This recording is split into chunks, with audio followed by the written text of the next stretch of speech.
ಶ್ರೀಗುರುಭ್ಯೋ ನಮಃ. ನಾರಾಯಣಂ ನಿಖಿಲಪೂರ್ಣಗುಣೈಕದೇಹಂ ನಿರ್ದೋಷವಾಕ್ಯತಮಮಖಿಲೈಃ ಸುವಾಕ್ಯೈಃ ಅಸ್ಯೋದ್ಭವಾದಿತವಶೇಷವಿಶೇಷತೋಪಿ ವಂದ್ಯಂ ಸದಾ ಪ್ರಿಯತಮಂ ಮಮ ಸನ್ನಮಾಮಿ. ಏವ ಶಾಸ್ತ್ರಪ್ರಭವಂ ಪ್ರಣಮ್ಯ ಜಗದ್ಗುರುಣಾಂ ಗುರುಮಂಜಸೈವ ವಿಶೇಷತೋ ಮೇ ಪರಮಾಖ್ಯ ವಿದ್ಯಾ ವ್ಯಾಖ್ಯಾಂ ಕರೋಮ್ಯನ್ವಪಿ ಚಾಹಮೇವ. ಈಗ ಅಧರ್ಮ ಧರ್ಮಾಚರಣೆ ಧರ್ಮವನ್ನು ನಿರ್ಣಯ ಮಾಡಲಿಕ್ಕೆ ನಿರ್ಣಯ ಮಾಡಲಿಕ್ಕೆ ಪೌರುಷಿ ಆಗಮಗಳಿಗೆ ಸಾಮರ್ಥ್ಯ ಇಲ್ಲ. ಅಪೌರುಷೀಯವಾದ ವೇದವನ್ನೇ ಒಪ್ಪಬೇಕು, ಬೇರೆ ದಾರಿ ಇಲ್ಲ ಅಂಥೇಳಿ. ಆಮೇಲೆ ಇಲ್ಲ ಧರ್ಮ ಒಪ್ಪಿದ್ರೆ ತಾನೇ ನೀವು ಆಧಾರ ಹಾಕಬೇಕು ಅಂತ ಕೇಳಬೇಕು ಅಂದರೆ ಸ್ಕೂಲಿಗೆ ಹೋದರೆ ಯಾವ ಸ್ಕೂಲು ಅಂತೀರ, ಅದೇ ಬೇಕಿಲ್ಲ ಅಂದರೆ ಅದು ಸಾಧ್ಯ ಇಲ್ಲ. ಇವತ್ತು ಸ್ಕೂಲಿಗೆ ಹೋದ್ರೆ ಮಾತ್ರ ನಿಯಮಗಳಲ್ಲ. ಆ್ಯಸ್ ಎ ಸಿಟಿಸನ್ ಪ್ರತಿಯೊಬ್ಬರಿಗೂ ಏನಿದೆ, ಕೆಲವು ಹಾಗಿದ್ರೆ ಉಳಿದವ್ರು ಕಳ್ತನ ಸುಡ್ತನ ಮಾಡಿಬಿಡುವ, ಅದೇನು ಬೇಕಿಲ್ವ ಅವರಿಗೆ ನಿಯಮಗಳು ಎಲ್ಲ ಇದೆ. ಆದರೆ ಧರ್ಮ ಎಂಬುದೇನದು ಸರ್ವಾನುಭವ ಸಿದ್ಧವಾದಂಥ ಸಂಗತಿ. ಮಾತಾಡ್ತಾನೆ ಇದು ಧರ್ಮ ಅಲ್ಲ, ನ್ಯಾಯ ಅಲ್ಲ, ನ್ಯಾಯ ಅಂದ್ರೂ ಒಂದೇ, ಧರ್ಮ ಅಂದರು ನ್ಯಾಯ ಅಲ್ಲ, ಅನ್ಯಾಯ ಬಿಟ್ಟುಬಿಡು. ಅಂದಮೇಲೆ ಅದು ಬಿಡಕ್ಕೆ ಸಾಧ್ಯ ಇಲ್ಲ. ಮತ್ತು ನಿರ್ಮಾಣ ಮಾಡಬೇಕಾದ್ರೆ ಕೆಲವು ಕಡೆ ನಿಮಗೆ ಗೊತ್ತಾಗ್ಬೋದು, ಸೋಷಿಯಲ್ ಇದಕ್ಕೆ ನಾವು ಮಾಡ್ಕೋಬೋದು.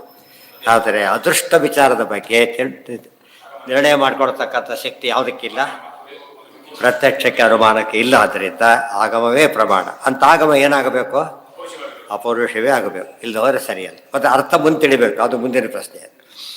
ಅತಃ ಸಂಶಯ ಸಂಪತ್ತೌ ಧರ್ಮಾಭಾವೋಪಿ ನೋತೇನ ಪ್ರತ್ಯಕ್ಷಾವಗತೋ ಭವೆ. ಧರ್ಮ ಇಲ್ಲ ಅಂತ ಪ್ರತ್ಯಕ್ಷದಿಂದಲೇ ಕಾಣೋದಿಲ್ಲ ಅಂತ ಹೇಳೋದಾದರೆ ಅದು ಸರಿಯಲ್ಲ.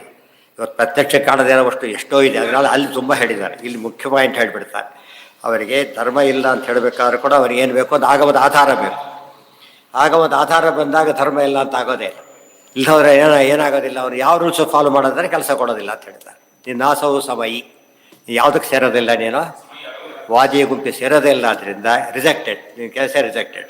ಯಾವ ಡಾಕ್ಯುಮೆಂಟು ಒಪ್ಪೋದಿಲ್ಲ ಅಂದರೆ ಏನು ಕೇಸ್ ಮಾಡಬೇಕು ಅಂದರೆ ಅವ್ನು ಏನು ಕೇಸ್ ಹಾಕ್ತಾರೆ, ಯಾವುದು ಒಪ್ಪೋದಿಲ್ಲ ಆದ್ದರಿಂದ ಉಲ್ಲಂಘನೆ ಮಾಡ್ತಾರೆ ಅಂತ ಅವನಿಗೆ ದೊಡ್ಡ ಅಪರಾಧ ಆಗುತ್ತೆ, ಸರಿಯಲ್ಲ. ಅತಃ ಸಂಶಯ ಸಂಪತ್ತೋ ವಾಕ್ಯಂ ಪ್ರತ್ಯಕ್ಷವತ್ ಪ್ರಮಾ. ಆದ್ದರಿಂದ ಉಪಸಂಹಾರ ಮಾಡ್ತಾರೆ. ಆಗಮಗಳು ಹೇಗೆ ಪ್ರಮಾಣ ಅಂದರೆ ಹೇಳಿದ್ರು, ಪ್ರತ್ಯಕ್ಷವಚ್ಚ ಪ್ರಾಮಾಣ್ಯಂ ಸ್ವತಃ ಆಗಮಸ್ಯತು ಅಂತ ಹೇಳಿದರು. ಇಷ್ಟೆಲ್ಲ ಹೇಳಿ ಅದ್ರ ಪ್ರಮಾಣ ಹೇಗೆ ನಿರ್ಣಯ ಮಾಡಬೇಕು ಅಂದರೆ ಏನಿಲ್ಲ, ಸ್ವತಃ ಪ್ರಾಮಾಣ್ಯ ಅದಕ್ಕಿದೆ. ಆ ಸೈಡಿಂದ ಏನು ಆಧಾರ ಬೇಕಿಲ್ಲ, ಅದಕ್ಕೆ ಸೆಲ್ಫ್ ವ್ಯಾಲಿಡಿಟಿ. ಈ ಸೈಡಿಂದ ಸಾಕ್ಷಿ ಗೊತ್ತಿದೆ, ಎರಡು ಕಡೆಯೂ ಸರಿ ಇರೋದ್ರಿಂದ ಯಾವ ಗೊಂದಲನೂ ಇಲ್ಲ. ಆ ಗೊಂದಲ ಮಾಡಿಸಿದ್ರು ಅವರು ಆಮೇಲೆ. ಯಾಕೆಂದರೆ ಎಲ್ಲ ಸರಿಯಾಗಿ ನಂಬ್ಕೊಂಡ್ಬಿಟ್ರೆ ಫಜಿತ ಆಗುತ್ತೆ ಅಂತ ಏನು ಮಾಡಿದ್ರು ಅವರು. ಕೆಲವರು ತಿಳಿದೇ ವಾದ ಮಾಡಿದವರು ಕೆಲವರು ಇದ್ದಾರೆ, ಕೆಲವರು ಉದ್ದೇಶಪೂರ್ವಕವೂ ವಾದ ಮಾಡ್ತಾರೆ. ಇವತ್ತು ಕಾನೂನನ್ನು ಉಲ್ಲಂಘನೆ ಮಾಡ್ತಕ್ಕಂಥವ್ರು ಭಾಳ ಚೆನ್ನಾಗಿ ತಿಳಿದವರೇ, ಎಷ್ಟೋ ಜನ ಎಕ್ಸ್ಪರ್ಟ್ಸ್ ಅದರಲ್ಲಿ. ಇನ್ಫ್ಯಾಕ್ಟ್ ಹೇಳ್ಕೊಡ್ತೀರಿ ಅಂತ ಹೇಳ್ತಾರೆ, ಅಷ್ಟರ ಮಟ್ಟಿಗೆ ಎಕ್ಸ್ಪರ್ಟ್ಸ್ ಆಗಿರ್ತಾರೆ. ಆದ್ದರಿಂದ ಅದು ಸರಿಯಲ್ಲ. ತತಃ ಸಂಶಯ ಸಂಪತ್ತು ಇಬ್ಬರು ತೀರ್ಮಾನ ಮಾಡಿದ್ರು, ಇದು ಧರ್ಮ ಅಲ್ಲ, ಇದು ಧರ್ಮ ಅಂತೇಳಿ. ತೀರ್ಮಾನ ಮಾಡಲಿಕ್ಕೆ ಏನು ಬೇಕೀಗ, ಆಗಮ ಬೇಕೇ ಬೇಕು. ಮತ್ತೆ ಯಾವುದೋ ಅಂತ ತಿಳಿಯೋಕ್ಕೂ ಆಧಾರ ಬೇಕು, ನಿರ್ಣಯ ಮಾಡಲಿಕ್ಕೂ ಆಧಾರ ಬೇಕು. ಅತಃ ಶಕ್ತಿಶ್ಚೈವಾನ್ವಿತೆ ಸ್ವಾರ್ಥೆ ಶಬ್ದಾನಾಂ ಅನುಭೂಯತೆ. ಇನ್ನು ಶಬ್ದಗಳ ಕೆಪಾಸಿಟಿ ಎಷ್ಟು ಒಂದು ಪ್ರಶ್ನೆ. ಶಬ್ದಕ್ಕೆ ಏನು ಹೇಳೋ ಶಕ್ತಿ ಇದೆ ಅಂತ ಪ್ರಶ್ನೆ. ಒಂದು ಶಬ್ದ ಏನು ಹೇಳ್ಬೋದು, ಅದು ಘಟ ಅನ್ನೋ ಪದ ಘಟವನ್ನು ಹೇಳೋದು, ಪಟ ಅನ್ನೋದನ್ನು ಪಟ ಹೇಳೋದು, ಇದೆಲ್ಲ ನಮಗೆ ಗೊತ್ತಿದೆ. ಆದರೆ ಘ ಮತ್ತು ಟ ಎರಡು ಹೇಗೆ ಸೇರಬೇಕು, ಮತ್ತು ಟ ಹೇಗೆ ಸೇರಬೇಕು, ಸೇರಿಸೋದು ಯಾರು ಅದನ್ನು, ಇದು ಮತ್ತೆ ದೊಡ್ಡ ಗಲಾಟೆಗಳು, ಅದಕ್ಕೊಂದು ಡಿಫ್ರೆಂಟ್ ಥಿಯರಿಗಳು. ಅದಕ್ಕೆ ಹೇಳ್ತಾರೆ ಅದೇನು ಬೇಕಿಲ್ಲ. ಶಕ್ತಿಶ್ಚೈವಾನ್ವಿತೆ ಸ್ವಾರ್ಥೆ ಶಬ್ದಾನಾಂ ಅನುಭೂಯತೆ. ಪ್ರತಿಯೊಂದು ಶಬ್ದಕ್ಕೂ ಏನಿದೆ, ತಂದೆ ಆದ ಅರ್ಥ ಹೇಳೋ ಒಂದು ಶಕ್ತಿ ಇದೆ, ಜೊತೆಗೆ ವಾಕ್ಯದಲ್ಲಿ ಅರ್ಥ ಕೊಡೋ ಶಕ್ತಿ ಇದೆ. ಎರಡೆರಡು ಶಕ್ತಿ ಇದೆ. ಪದಗಳು ಅಂದ್ರೇನು, ಅಕ್ಷರಗಳ ಸಮುದಾಯ ಪದಗಳು, ಪದಗಳ ಸಮುದಾಯ ವಾಕ್ಯಗಳು. ಇಂಗ್ಲೀಷಲ್ಲೂ ಅದನ್ನೇ ಹೇಳ್ತಾರೆ, ಸೆಂಟೆನ್ಸಸ್ ಗ್ರೂಪ್ ಆಫ್ ವರ್ಡ್ಸ್ ಅಂತ ಹೇಳ್ತಾರಲ್ಲ, ವಿತ್ ಏನದು ಸೆನ್ಸಿಬಲ್ ವರ್ಡ್ಸ್ ಅಷ್ಟೇ. ಯಾವುದೋ ಗಜರ ತಪಾರಾಮ್ ಜಪಗಡ ಇವೆಲ್ಲ ಅಲ್ಲ. ಒಂದು ಅರ್ಥ ಹೊಂದಾಣಿಕೆ ಇದ್ದದಾದರೆ ಸೆಂಟೆನ್ಸ್ ಅಂತ ಕರಿಬಹುದು ಅಂತ ಹೇಳಿದ್ದಾರೆ. ಅದನ್ನು ದೇರ್ಫೋರ್ ಶಬ್ದಾನಾಂ ಅನುಭವಿತು. ಪ್ರತಿಯೊಂದು ರಾಮ ಅಂದರು, ಒಂದು ರಾಮನು ಅಂತ ಹೇಳ್ತಾ ಅರ್ಥ ಅದು. ಜೊತೆಗೆ ಇನ್ನೇನು ಅಂತ ಪ್ರಶ್ನೆನೂ ಹಾಗೆ ತಂದ್ಕೊಡ್ತು. ರಾವಣಂ ಅಂತ ಹೇಳಿತು, ಓ ರಾವಣನನ್ನು. ಮುಂದೆ ಏನು ಕೊಡ್ತು, ಮತ್ತೆ ಏನು ಉಳ್ಕೊಡ್ತು, ಏನು ಮಾಡ್ದ ಅಂತ ಪ್ರಶ್ನೆ ಬರ್ಬೋದು. ತಕ್ಷಣ ಅನ್ನೋದು ಕೊಂದು ಹಾಕಿದ. ಅಲ್ಲಿಗೆ ಮತ್ತೆ ಕೇಳೋದಿಲ್ಲ, ಅದು ಸೆಂಟೆನ್ಸ್ ಮುಗಿದೋಯ್ತಾರೆ. ಅಲ್ಲಿವರೆಗೂ ಸೆಂಟೆನ್ಸ್ ಏನು ಕೇಳ್ತಾ ಇರುತ್ತೆ, ಇನ್ನೊಂದು ಬೇಕು ಅಂತ ಹೇಳ್ತಾರೆ. ಮತ್ತಿಗೆ ಬಂದ ಬೇರೆ ಏನೂ ಇಲ್ಲ ಅಂತ ಹೇಳ್ತಾರಲ್ಲ, ಹಾಗೆ ಇನ್ನು ಮತ್ತೇನು ಬರುತ್ತೆ ಅಂತ ಸ್ವೀಟ್ ಏನು ಎಕ್ಸ್ಪೆಕ್ಟ್ ಮಾಡಬಾರ್ದು. ಅದಕ್ಕೆ ಲಾಸ್ಟ್ ಅದು ಕೊನೆಗೆ ಸಂಸ್ಕೃತದಲ್ಲಿ ವಿಶೇಷ ಆದರೆ ಕ್ರಿಯಾಪದ ಎಲ್ಲಿ ಬೇಕಾದ್ರೂ ಇರ್ಬೋದು. ಇದು ಬೇರೆ ಭಾಷೆಯಲ್ಲಿ ಹಾಗಲ್ಲ. ಇಂಗ್ಲೀಷೇ ತಗೊಳ್ಳಿ, ರಾಮ ಕಿಲ್ ರಾವಣ ಊಟ ಮಾಡಿ ಎಷ್ಟು ಬಜಿತ್ ಆಗುತ್ತ, ಇಂಟರ್ಚೇಂಜ್ ಮಾಡಿಬಿಟ್ರೆ ಪದಗಳು ಆಭಾಸ ಆಗಿಬಿಡುತ್ತೆ. ಸಂಸ್ಕೃತದಲ್ಲಿ ಹಾಗಲ್ಲ. ರಾಮ ರಾವಣಂ ಅಹನತ್, ಅಹನತ್ ರಾಮ ರಾವಣಂ, ರಾವಣಂ ರಾಮ ಅಹನತ್, ಅಹನತ್ ರಾಮ ರಾವಣ. ಹೆಂಗೆ ಬೇಕಾದ್ರೆ ಸೇರಿ ಏನಾಗಲ್ಲ, ಅದು ವ್ಯತ್ಯಾಸ. ಇದು ಪರ್ಫೆಕ್ಷನ್. ಅದಕ್ಕೆ ಸಂಸ್ಕೃತ ಅಂತ ಹೆಸರೇ. ಸಂಸ್ಕೃತ ಅಂದ್ರೇನು? ವೆಲ್ ಪಾಲಿಶ್ಡ್ ಲ್ಯಾಂಗ್ವೇಜ್, ಸುಸಂಸ್ಕೃತವಾದ ಭಾಷೆ. ಅಲ್ಲಿ ಆಂಬಿಗ್ಯೂಟಿಗೆ ಅವಕಾಶನೇ ಇಲ್ಲ. ಅದರಲ್ಲಿ ಅಷ್ಟು ಆಂಬಿಗ್ಯೂಟಿ ಕ್ರಿಯೇಟ್ ಮಾಡಿದ್ದಾರೆ ಅವರು. ಆಂಬಿಗ್ಯೂಟಿ ಇಲ್ಲಾರ ಕ್ರಿಯೇಟ್ ಮಾಡಿದ್ದಾರೆ. ಅದು ಆಶ್ಚರ್ಯ. ಬೇರೆ ಭಾಷೆಯಲ್ಲಿ ಇನ್ವೆಸ್ಟ್ ಮಾಡ್ಬೋದಾಗಿತ್ತು. ಬೇರೆ ಭಾಷೆಗಳಲ್ಲಿ ಆಂಬಿಗ್ಯೂಟಿ ಭಾರಿ ಜಾಸ್ತಿ ಮಾಡ್ಬೋದು. ಬೇರೆ ಭಾಷೆಯಲ್ಲಿ ಅಷ್ಟು ಕಾಂಪ್ಯಾಕ್ಟಾಗಿ ಹೇಳೋಕ್ಕೆ ಯಾವ ಭಾಷೆಯಲ್ಲೂ ಬರೋದಿಲ್ಲ, ಮತ್ತು ಅಷ್ಟು ಕ್ಲಿಯರಾಗಿ ಹೇಳೋದಕ್ಕೆ ಯಾವ ಭಾಷೆಯಲ್ಲೂ ಬರೋದಿಲ್ಲ. ಅದಕ್ಕೆ ಸಂಸ್ಕೃತ ಏನಂತ ಕರೆದ್ರು? ವಿಶ್ವದ ಭಾಷೆ, ದೇವ ಭಾಷೆ, ವಿಶ್ವದ ಭಾಷೆ ಅಂತ ಕರೆದು. ಇನ್ನು ಅರ್ಥ ಮಾಡಿ ತೋರಿಸಿಲ್ಲ ಅವರೀಗ. ಇದೆಲ್ಲ ನಾವು ಮಾಡ್ತೀವಿ, ತೋರಿಸ್ತೀವಿ. ಈಗ ಅವರಿಗೆ ಸವಾಲು ಹಾಕ್ಬೋದು ನಾವು. ಈ ಗುಣ ಸಂಸ್ಕೃತದಲ್ಲಿ ಬಿಟ್ಟು ಬೇರೆ ಎಲ್ಲಿದೆ ನಿಮಗೆ? ಯಾವ ಭಾಷೆಯಲ್ಲೂ ಇಲ್ಲ. ಕೆಲವು ಭಾಷೆಗೆ ಒಂದೊಂದು ಅಂಶ ಸಿಗುತ್ತೆ, ಎಲ್ಲ ಸಿಗಬೇಕು. ಯಾವುದು ಡಿಫೆಕ್ಟೇ ಸಿಗಬಾರ್ದು. ಅಂತ ಡಿಫೆಕ್ಟ್ಲೆಸ್ ಲ್ಯಾಂಗ್ವೇಜ್ ಅಂದರೆ ಯಾವುದು? ಯಾವ ಆ್ಯಂಗಲಲ್ಲಿ ನೋಡಿದ್ರು ಕೂಡ ಏನಿದೆ ಅದರಲ್ಲಿ? ಪರ್ಫೆಕ್ಷನ್ ಇದೆ. ಅದಕ್ಕೇನೆ ಶಬ್ದಗಳ ಬಗ್ಗೆ ಮಾತಾಡೋದಾದರೆ ಪ್ರತಿ ಶಬ್ದಗಳಿಗೂ ಕೂಡ ಪರದ ರಾಮ ಅಂತ ಹೇಳಿದ ತಕ್ಷಣ ಆಕಾಂಕ್ಷೆ ಇನ್ನೇನೋ ಬರೋದಿಲ್ಲ. ರಾವಣೇ ಸೋಲ್ಪಟ್ಟ ಆಕಾಂಕ್ಷೆ ಮಾತ್ರ ಬರಬೇಕು. ಭರತಂ ಅಂತ ಬರ್ಬೋದು, ಗೊತ್ತಾಯ್ತಾ? ಭರತಂ ಅಂತ ಬಂದು ಏನು ಮಾಡಬೇಕಾಗ? ರಾಜ್ಯ ರಾಜ್ಯದಲ್ಲಿ ಅಭಿಷೇಕವನ್ನು ಮಾಡ್ದ ಯುವರಾಜನನ್ನು. ಆ ಥರ ಬರಬೇಕು, ಬೇರೆ ರೀತಿ ಬರೋದಿಲ್ಲ. ಅಹನತ್ ಅಂತ ಬರೋದಿಲ್ಲ. ರಾಮ ಭರತ ಆಕಾರ ಏನಲ್ಲ ಅದು ಇರಲೆವೆಂಟ್ ಮೀನಿಂಗ್. ಭರತನ ಕಥೆ ಎಲ್ಲರಿಗೂ ಗೊತ್ತೇ ಇದೆ, ಅರ್ಥ ಮಾಡಲಿಕ್ಕೆ ಸಾಧ್ಯನೇ ಇಲ್ಲ. ಅದರಿಂದಾಗಿನೇ ಆ ರೀತಿ ಹೇಳಿಕೊಡೋದು. ಎಲ್ಲ ಭಾಷೆಯಲ್ಲಿದೆ, ಬಟ್ ಆ ಪರ್ಫೆಕ್ಷನ್ ಬರೋದಿಲ್ಲ.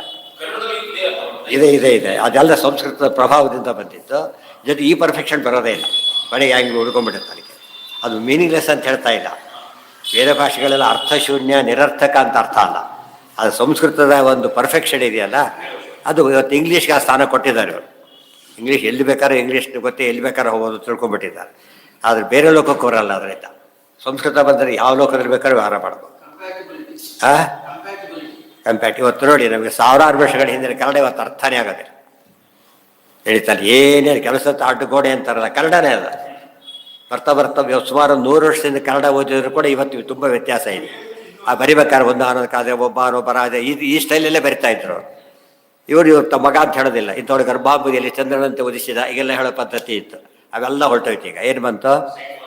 ಡೈರೆಕ್ಟ್ ಕಾಂಪ್ಯಾಕ್ಟ್ ವರ್ಡ್ಸ್ ಅಲ್ಲ, ಸಿಂಪಲ್ ವರ್ಡ್ಸ್, ಸ್ಮಾಲ್ ಸೆಂಟೆನ್ಸಸ್, ಆ ಥರ ಅಭ್ಯಾಸ. ಅದು 100 ವರ್ಷದಲ್ಲಿ ಇವೆಲ್ಲ ಆಗಿರೋ ಬದಲಾವಣೆಗಳು. ಸಂಸ್ಕೃತದಲ್ಲಿ ಹಾಗಲ್ಲ. ಇವತ್ತು ರಾಮಾಯಣ ಓದಿದ್ರೆ ನಮ್ಗೆ ಅರ್ಥ ಆಗುತ್ತೆ. ಈ ಸಂಸ್ಕೃತ ಓದಿ ಮಹಾಭಾರತ ಅರ್ಥ ಆಗುತ್ತೆ. ವೇದಕ್ಕೂ ಸ್ಪೆಸಿಫಿಟಿ ಅದ್ರ ಅದು ಅರ್ಥ ಆಗುತ್ತೆ. ಒಂದರ್ಥ ಆಗ್ಲಿಕ್ಕೆ ಯಾವ ಸಮಸ್ಯೆನೂ ಇಲ್ಲ. ಇಲ್ಲಿ ಹಾಗೆ ಏನೇನು ಅಡ್ಡಗೋಡೆ ಅಂತೀವಲ್ಲ, ಇದೆಲ್ಲ ಸಂಸ್ಕೃತ ಭಾಷೆಯ ಒಂದು ಮಿತಿ ಮೀರಿದ್ದು. ಇದು ವೇದವ್ಯಾಸರೇ ಏನಾದರೂ ಕನ್ನಡದಲ್ಲಿ ಮಹಾಭಾರತ ಹಳೆಗನ್ನಡದಲ್ಲಿ ಬರೆದು ಬಿಟ್ಟಿದ್ರೆ ಇವತ್ತು ಓದ್ದೇನೆ ಇಷ್ಟೆಲ್ಲ ಮಾತಾಡ್ತಿದ್ದಾರೆ. ತಪ್ಪೋದು ಎರಡೋ ಮಾತಾಡ್ತಿದ್ರು. ಆ ಪ್ರಸಂಗ ಬರಲಿಲ್ಲ. ಅದಕ್ಕೆ ಯಾವುದೇ ಗ್ರಂಥಲ್ಲಿ ಬರೋದು ಯಾವುದಕ್ಕೆ ಜಾಸ್ತಿ ಲೈಫ್ ಇದೆ ಅದರಲ್ಲಿ ಬರೀಬೇಕು. ಗೊತ್ತಾಯ್ತಲ್ಲ? ಯಾವುದೇ ಕೆಲಸ ಮಾಡೋದಾಗಲೂ ಪುಣ್ಯ ಯಾವಾಗ ಜಾಸ್ತಿ ಬರುತ್ತೆ? ಯಾವ ಒಂದು ದುಡ್ಡು ಕೊಟ್ಟ ಒಟ್ಟಿಗೆ ಬೋಧೋಯ್ತಾಗ ಒಂದು ಬಾವಿ ತೋರಿಸ್ಕೊಟ್ಟ, ಆ ಬಾವಿ ನೀರಿರೋವರೆಗೂ ಇವ್ರಿಗೆ ಪುಣ್ಯ ಬರ್ತಾ ಇದೆ. ಅರ್ಥ ಆಯ್ತಾ? ಯಾವುದೋ ವಿಗ್ರಹ ಕೊಟ್ಟ, ವಿಗ್ರಹ ಪೂಜೆ ಆಗೋವರೆಗೂ ಒಂದು ಶೇರ್ ಬರ್ತಾನೆ ಇರುತ್ತೆ. ಅದಕ್ಕೆ ಪುಣ್ಯ ಹುಡುಪಾಯಿ ನಾವೆಲ್ಲ ಏನೋ ಮಾಡಿಬಿಡ್ತೀವಿ. ಅಲ್ಲಿ ಚಾಯ್ಸ್ ಎಫ್ ಡಿ ಇಡಬೇಕು, ಕರೆಂಟ್ ಇರ್ತಲ್ಲ, ಎಸ್ ಪಿ ಅನ್ನೋದು ಲೆಕ್ಕ ಹಾಕ್ತೀವಲ್ಲ, ಹಾಗೆ ಇಂಟ್ರೆಸ್ಟ್ ವೇರಿ ಆಗುತ್ತೆ. ಹೌದಲ್ಲ? ಆ ದೃಷ್ಟಿಯಿಂದ ನಾವು ಎಲ್ಲಿ ಇನ್ವೆಸ್ಟ್ ಮಾಡಬೇಕು? ದಾನ ಮೀನ್ಸ್ ಇನ್ವೆಸ್ಟ್ಮೆಂಟ್. ಎಲ್ಲಿ ಇನ್ವೆಸ್ಟ್ ಮಾಡಿದರೆ ಅದು ಮ್ಯಾಕ್ಸಿಮಮ್ ಆಗುತ್ತೆ, ಮತ್ತು ಸೇಫ್. ಅದು ಮ್ಯಾಕ್ಸಿಮಮ್ ಆಗುತ್ತೆ ಫಾರ್ ಎವರ್. ಇವತ್ತು ಯಾವುದು ಫಾರ್ ಎವರ್ ಆಗೋದಿಲ್ಲ. ಎಂಥ ಮನೆ ಕಟ್ಸ್ಕೊಟ್ರು ಒಂದು ದಿವ್ಸ ಬಿದ್ದೋಗ್ಬೋದು, ಎಂಥ ಸೈಟ್ ಕೊಟ್ಟರು ಬೇರೆ ತೊಗೊಂಡ್ಬಿಡ್ಬೋದು. ಪುಣ್ಯ ಬರೋದಿಲ್ಲ ಅಂತಲ್ಲ, ಬಟ್ ಈ ಕ್ವಾಲಿಟಿ ಬರೋದಿಲ್ಲ. ಆದರೆ ಜ್ಞಾನ ಕಾರ್ಯ ಮಾಡಿದ ಒಂದೇ ಒಂದು ಪದ ಸರಿಯಾಗಿ ಪ್ರಿಂಟ್ ಮಾಡಿದ ಹೊರಗೆ ಬಂತು ಅಂದರೆ ಅದು ಪ್ರವಾಹ ಇರೋವರೆಗೂ ಅವ್ರು ಶೇರ್ ಬರ್ತಾನೆ ಇರುತ್ತೆ. ಆದ್ದರಿಂದ ಎಲ್ಲಿಗಿರಲಿಕ್ಕೆ ಸಾಧ್ಯ ಆಯ್ತು ಅವನಿಗೀಗ? ಮೋಕ್ಷಕ್ಕಲ್ಲ, ಬೇರೆ ಯಾವುದು ಮೋಕ್ಷಕ್ಕೆ ಶಕ್ತಿ ಅವೇ ಬೋದೋಗ್ಬಿಡುತ್ತೆ. ಮೋಕ್ಷಕ್ಕೆ ಯಾಕೆ ಕೊಡುತ್ತದ? ಲಾಸ್ಟ್ ಸ್ಟಾಪ್ ಬಿಡಿಸ್ಬಿಡ್ತಾರೆ ಮೀಮಾಂಸಕರು. ಲಾಸ್ಟ್ ಸ್ಟಾಪ್ ಸ್ವರ್ಗ ಅಷ್ಟೇ, ಮುಂದೆ ಹೋಗೋದು ಎಳೆದು ಬಿಡ್ರಿ ಅಂತ ಹೇಳ್ತಾರೆ ಅಷ್ಟೇ. ಶೀಳೆ ಪುಣ್ಯ ಬರ್ತಾರೆ ಹೋಗೋ ವಿಷಯ ಇದು ಹಾಗಲ್ಲ. ಎಲ್ಲದರ ಟಾಟಾ ಮಾಡ್ಕೊಂಡು ಮುಂದೆ ಹೋಗ್ತಾರೆ ಇರ್ತಾರೆ. ಅವ್ರ ಜೊತೆ ಹೋಗಕ್ಕೆ ಯಾರಿಗೂ ಆಗೋದಿಲ್ಲ. ಇದೆಲ್ಲ ಅರ್ಥ ಮಾಡಿಕೊಂಡ್ರೆ ಎಲ್ಲರೂ ಏನು ಮಾಡಬೇಕಾಗತ್ತಾಗ ಜ್ಞಾನಕ್ಕೇನೆ ಒತ್ತು ಕೊಡಬೇಕು. ಕಾರಣ ಏನು ಕೊಡ್ಬೋದು ನಾವೀಗ, ಯಾವ ರೀತಿಯಲ್ಲಿ ಅದು ಜಾಸ್ತಿ ಇನ್ವೆಸ್ಟ್ ಮಾಡ್ಬೋದು ಆ ಥರ. ಅದಕ್ಕೆ ನಾವು ಟು ಬಿ ಸೇಫರ್ ಸೈಡ್ ಏನು ಮಾಡ್ತೇವೆ ನಾವು? ಒಂದೇ ಕಡೆ ಇನ್ವೆಸ್ಟ್ ಮಾಡೋದಿಲ್ಲ. LIC ಹಾಕ್ತಾರೆ, ಬೇರೆ ಎಲ್ಲ ಕಡೆ ಹಾಕ್ತಾರೆ. ಯಾಕೆಂದರೆ ಅವರವ್ರಿಗೆ ಬೇರೆ ಬೇರೆ ಆಗ್ತಾ ಹೋಗೋದು. ಎಲ್ಲದರಲ್ಲೂ ಮಾಡಿ ಅತಿ ಹೆಚ್ಚು ಅದರಲ್ಲಿ ಹಾಕಬೇಕು. ಜ್ಞಾನಿಗಳು ಜ್ಞಾನಕ್ಕೊಂದೇ ಹಾಕ್ತಾರೆ, ಅದು ಅವ್ರಿಗೆ ಕನ್ವಿಕ್ಷನ್ನು, ಅವ್ರ ಗ್ರೇಟ್ನೆಸ್ಸು. ಉಳಿದವ್ರು ಏನು ಮಾಡಬೇಕು ಅಂದರೆ ಕೊನೆಯ ಪಕ್ಷ ಜ್ಞಾನಕ್ಕೂ ಹಾಕಬೇಕು, ಇನ್ನೂ ಹೇಳ ಜ್ಞಾನಕ್ಕೆ ಹೆಚ್ಚು ಹಾಕಬೇಕು, ಉಳಿದಕ್ಕೆ ಹಾಕಬಾರ್ದಲ್ಲ, ಅದಕ್ಕೆ ಹಾಕ್ಬೇಕು. ಊಟಕ್ಕೆ ಹಾಕ್ತವ್ರು ಬ್ರಾಹ್ಮಣರಿಗೆ ಎಷ್ಟು ಜ್ಞಾನ ಕೊಟ್ಟು ಏನು ಉಪಯೋಗ ಆಗುತ್ತೆ ಪಾಪ. ಬಟ್ ಅದು ಲಿಮಿಟ್ 3 ತಾಸಿಗೆ ಹೋಯ್ತು, ಅದು ಹೆಚ್ಚು ಆಯ್ತು, ಮತ್ತೆ ನಾಳೆಗೆ ಏನು ಶುರು ಮಾಡ್ತಾರೆ. ಇದು ಹಾಗಲ್ಲ, ಜ್ಞಾನಕ್ಕೆ ಒಂದು ಸರ್ತಿ ವಿಷಯ ತಿಳಿದ್ರೆ ಫಾರ್ ಎವರ್ ಕನ್ಫರ್ಮ್ ಆಗೋಯ್ತು. ಆ ದೃಷ್ಟಿಯಲ್ಲಿ ಎಂದೂ ನಮಗೆ ಜ್ಞಾನದಷ್ಟು ಹಿರಿಮೆ ಇನ್ಯಾವುದಕ್ಕೂ ಇಲ್ಲ. ಜ್ಞಾನ ಅಂದರೆ ಸುವರ್ಣ. ಈ ಸುವರ್ಣನೂ ಒಂದು ಕದಿಬೋದು ಯಾರಾದರೂ, ಅದು ಅಷ್ಟು ಇದರಲ್ಲ, ಅಪ್ರಿಷಿಯೇಷನ್ ಬರಲ್ಲ ಇದಕ್ಕೆ ಸುವರ್ಣಕ್ಕೆ.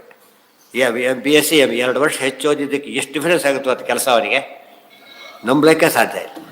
ಬರೀ 2 ವರ್ಷ ಡಿಫ್ರೆನ್ಸ್ ಆಗಿರೋದು, ಕೆಲವು 1 ವರ್ಷ ಡಿಫ್ರೆನ್ಸು. ಇವೆಲ್ಲ ಏನು ತೋರಿಸುತ್ತೆ ನಮಗೆ ಜ್ಞಾನದಲ್ಲಿ ವಂಡ್ರಸ್ ಮಾಡಕ್ಕೆ. ಲೌಕಿಕ ಜ್ಞಾನವೇ ಎಷ್ಟು ವಂಡರ್ಫುಲ್ ಆಗಿರಬೇಕಾದ್ರೆ ಅಧ್ಯಾತ್ಮ ವಿದ್ಯಾ ಇದನ್ನೆಲ್ಲ ನಾವು ಅರ್ಥ ಮಾಡಿಕೊಂಡ್ರೆ 2 ಮಾಡ್ತೀವಿ. ನಾವು ಮಾಡ್ತೇವೆ, ಮಕ್ಕಳ ಕೈಯಲ್ಲಿ ಮಾಡಿಸ್ತೇವೆ ನಾವು. ಇವತ್ತು 2 ಇಲ್ಲ ಅಂತ ಕೇಳಿದ್ರೆ ನಮಗೆ ಗೊತ್ತಿಲ್ಲ ಅದಷ್ಟೇ. ಇವತ್ತು ಏನೋ ಮಾಡಿಸ್ಬೇಕು, ಕೆಲವೆಲ್ಲ ಮಾಡಿಸ್ಬೇಕು ಅಂದ್ರೆ ಮಾಡಿಸ್ಬೇಕಷ್ಟೆ. ನಮ್ಮದು ಒಂದು ಕೋರ್ಸ್ ಆಯ್ತು, ಅದೆಲ್ಲ ಓದಲ್ಲ. ಅದು ಗೊತ್ತಾಯ್ತಾ? ಓದು ಅಂದರೆ ಮಾಸ್ಟ್ರಿ ಬಂದ್ರೇ ಓದು, ಇಲ್ಲವರು ಓದು ಅಂತ ಕರೆಯೋದಿಲ್ಲ. ಅದು ಇವತ್ತು ಸ್ವಲ್ಪ ನನಗೂ ಪ್ಲಂಬಿಂಗ್ ಬರುತ್ತೆ, ಮತ್ತು ಅದು ಈ ತಿರುಗಿಸ ಕೈ ಮಾಡೋಕ್ಕೆ, ಅದೆಲ್ಲ ಪ್ಲಂಬಿಂಗ್ ಅಂತ ಕರೆಯೋದಿಲ್ಲ. ಏನು ಮಾಡಬೇಕು ಅವರು? ಎಕ್ಸ್ಪೆಕ್ಟೆಡ್ ಕೆಲಸ ಮಾಡಿಕೊಡ್ಬೇಕು. ಗೊತ್ತಾಯ್ತಾ? ನೀರು ಬರ್ತಾ ಇಲ್ಲ, ನೀರು ಬಿಡುತ್ತೆ, ಎಲ್ಲಿ ಭಾರಿ ಬುದ್ಧಿವಂತರು ಬರ್ತಾರೆ ಕೆಲಸ, ಸುಮ್ಮನೆ ವಾಚ್ ಮಾಡ್ತಾರೆ ಎಲ್ಲಿ ನೀರು ಬರ್ತಾ ಇಲ್ಲ ಅಂತ.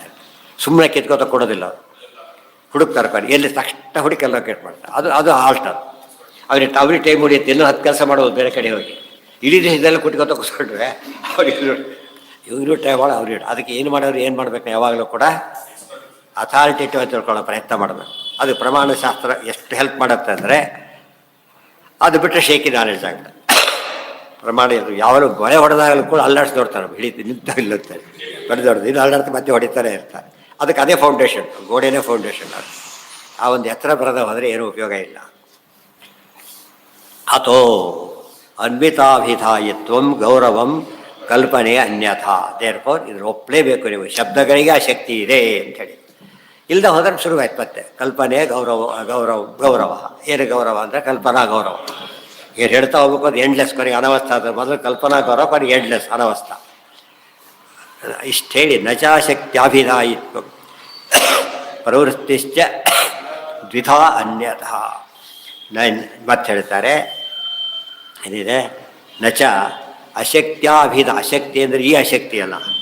ಶಕ್ತಿ ಅಂದರೆ capacity to communicate the meaning. ಶಕ್ತಿ ಇಲ್ಲದ ಪದ ಹೇಳೋದಕ್ಕೆ ಬರೋದಿಲ್ಲ. ನೀವು ಲೋಟ ತೋರಿಸಿ ಘಟ ಅಂದರೆ ಯಾರೋ ಒಪ್ಪೋದಿಲ್ಲ, ಘಟನ ತೋರಿಸಿ ಪಟ ಅಂದರೆ ಯಾರೋ ಒಪ್ಪೋದಿಲ್ಲ. ಯಾಕೆ ಶಕ್ತಿ ಇಲ್ಲೇ ಇಲ್ಲ ಅದಕ್ಕೆ ಹೇಳೋದಕ್ಕೆ. ಇದು ಹೇಳಿದ್ರೆ ಹಂಡೆ ಇವೆಲ್ಲ ಇದೆ, ಆದರೆ ಹಂಡೆ ಹೇಳೋ ಶಕ್ತಿ ಲೋಟಕ್ಕಿಲ್ಲ.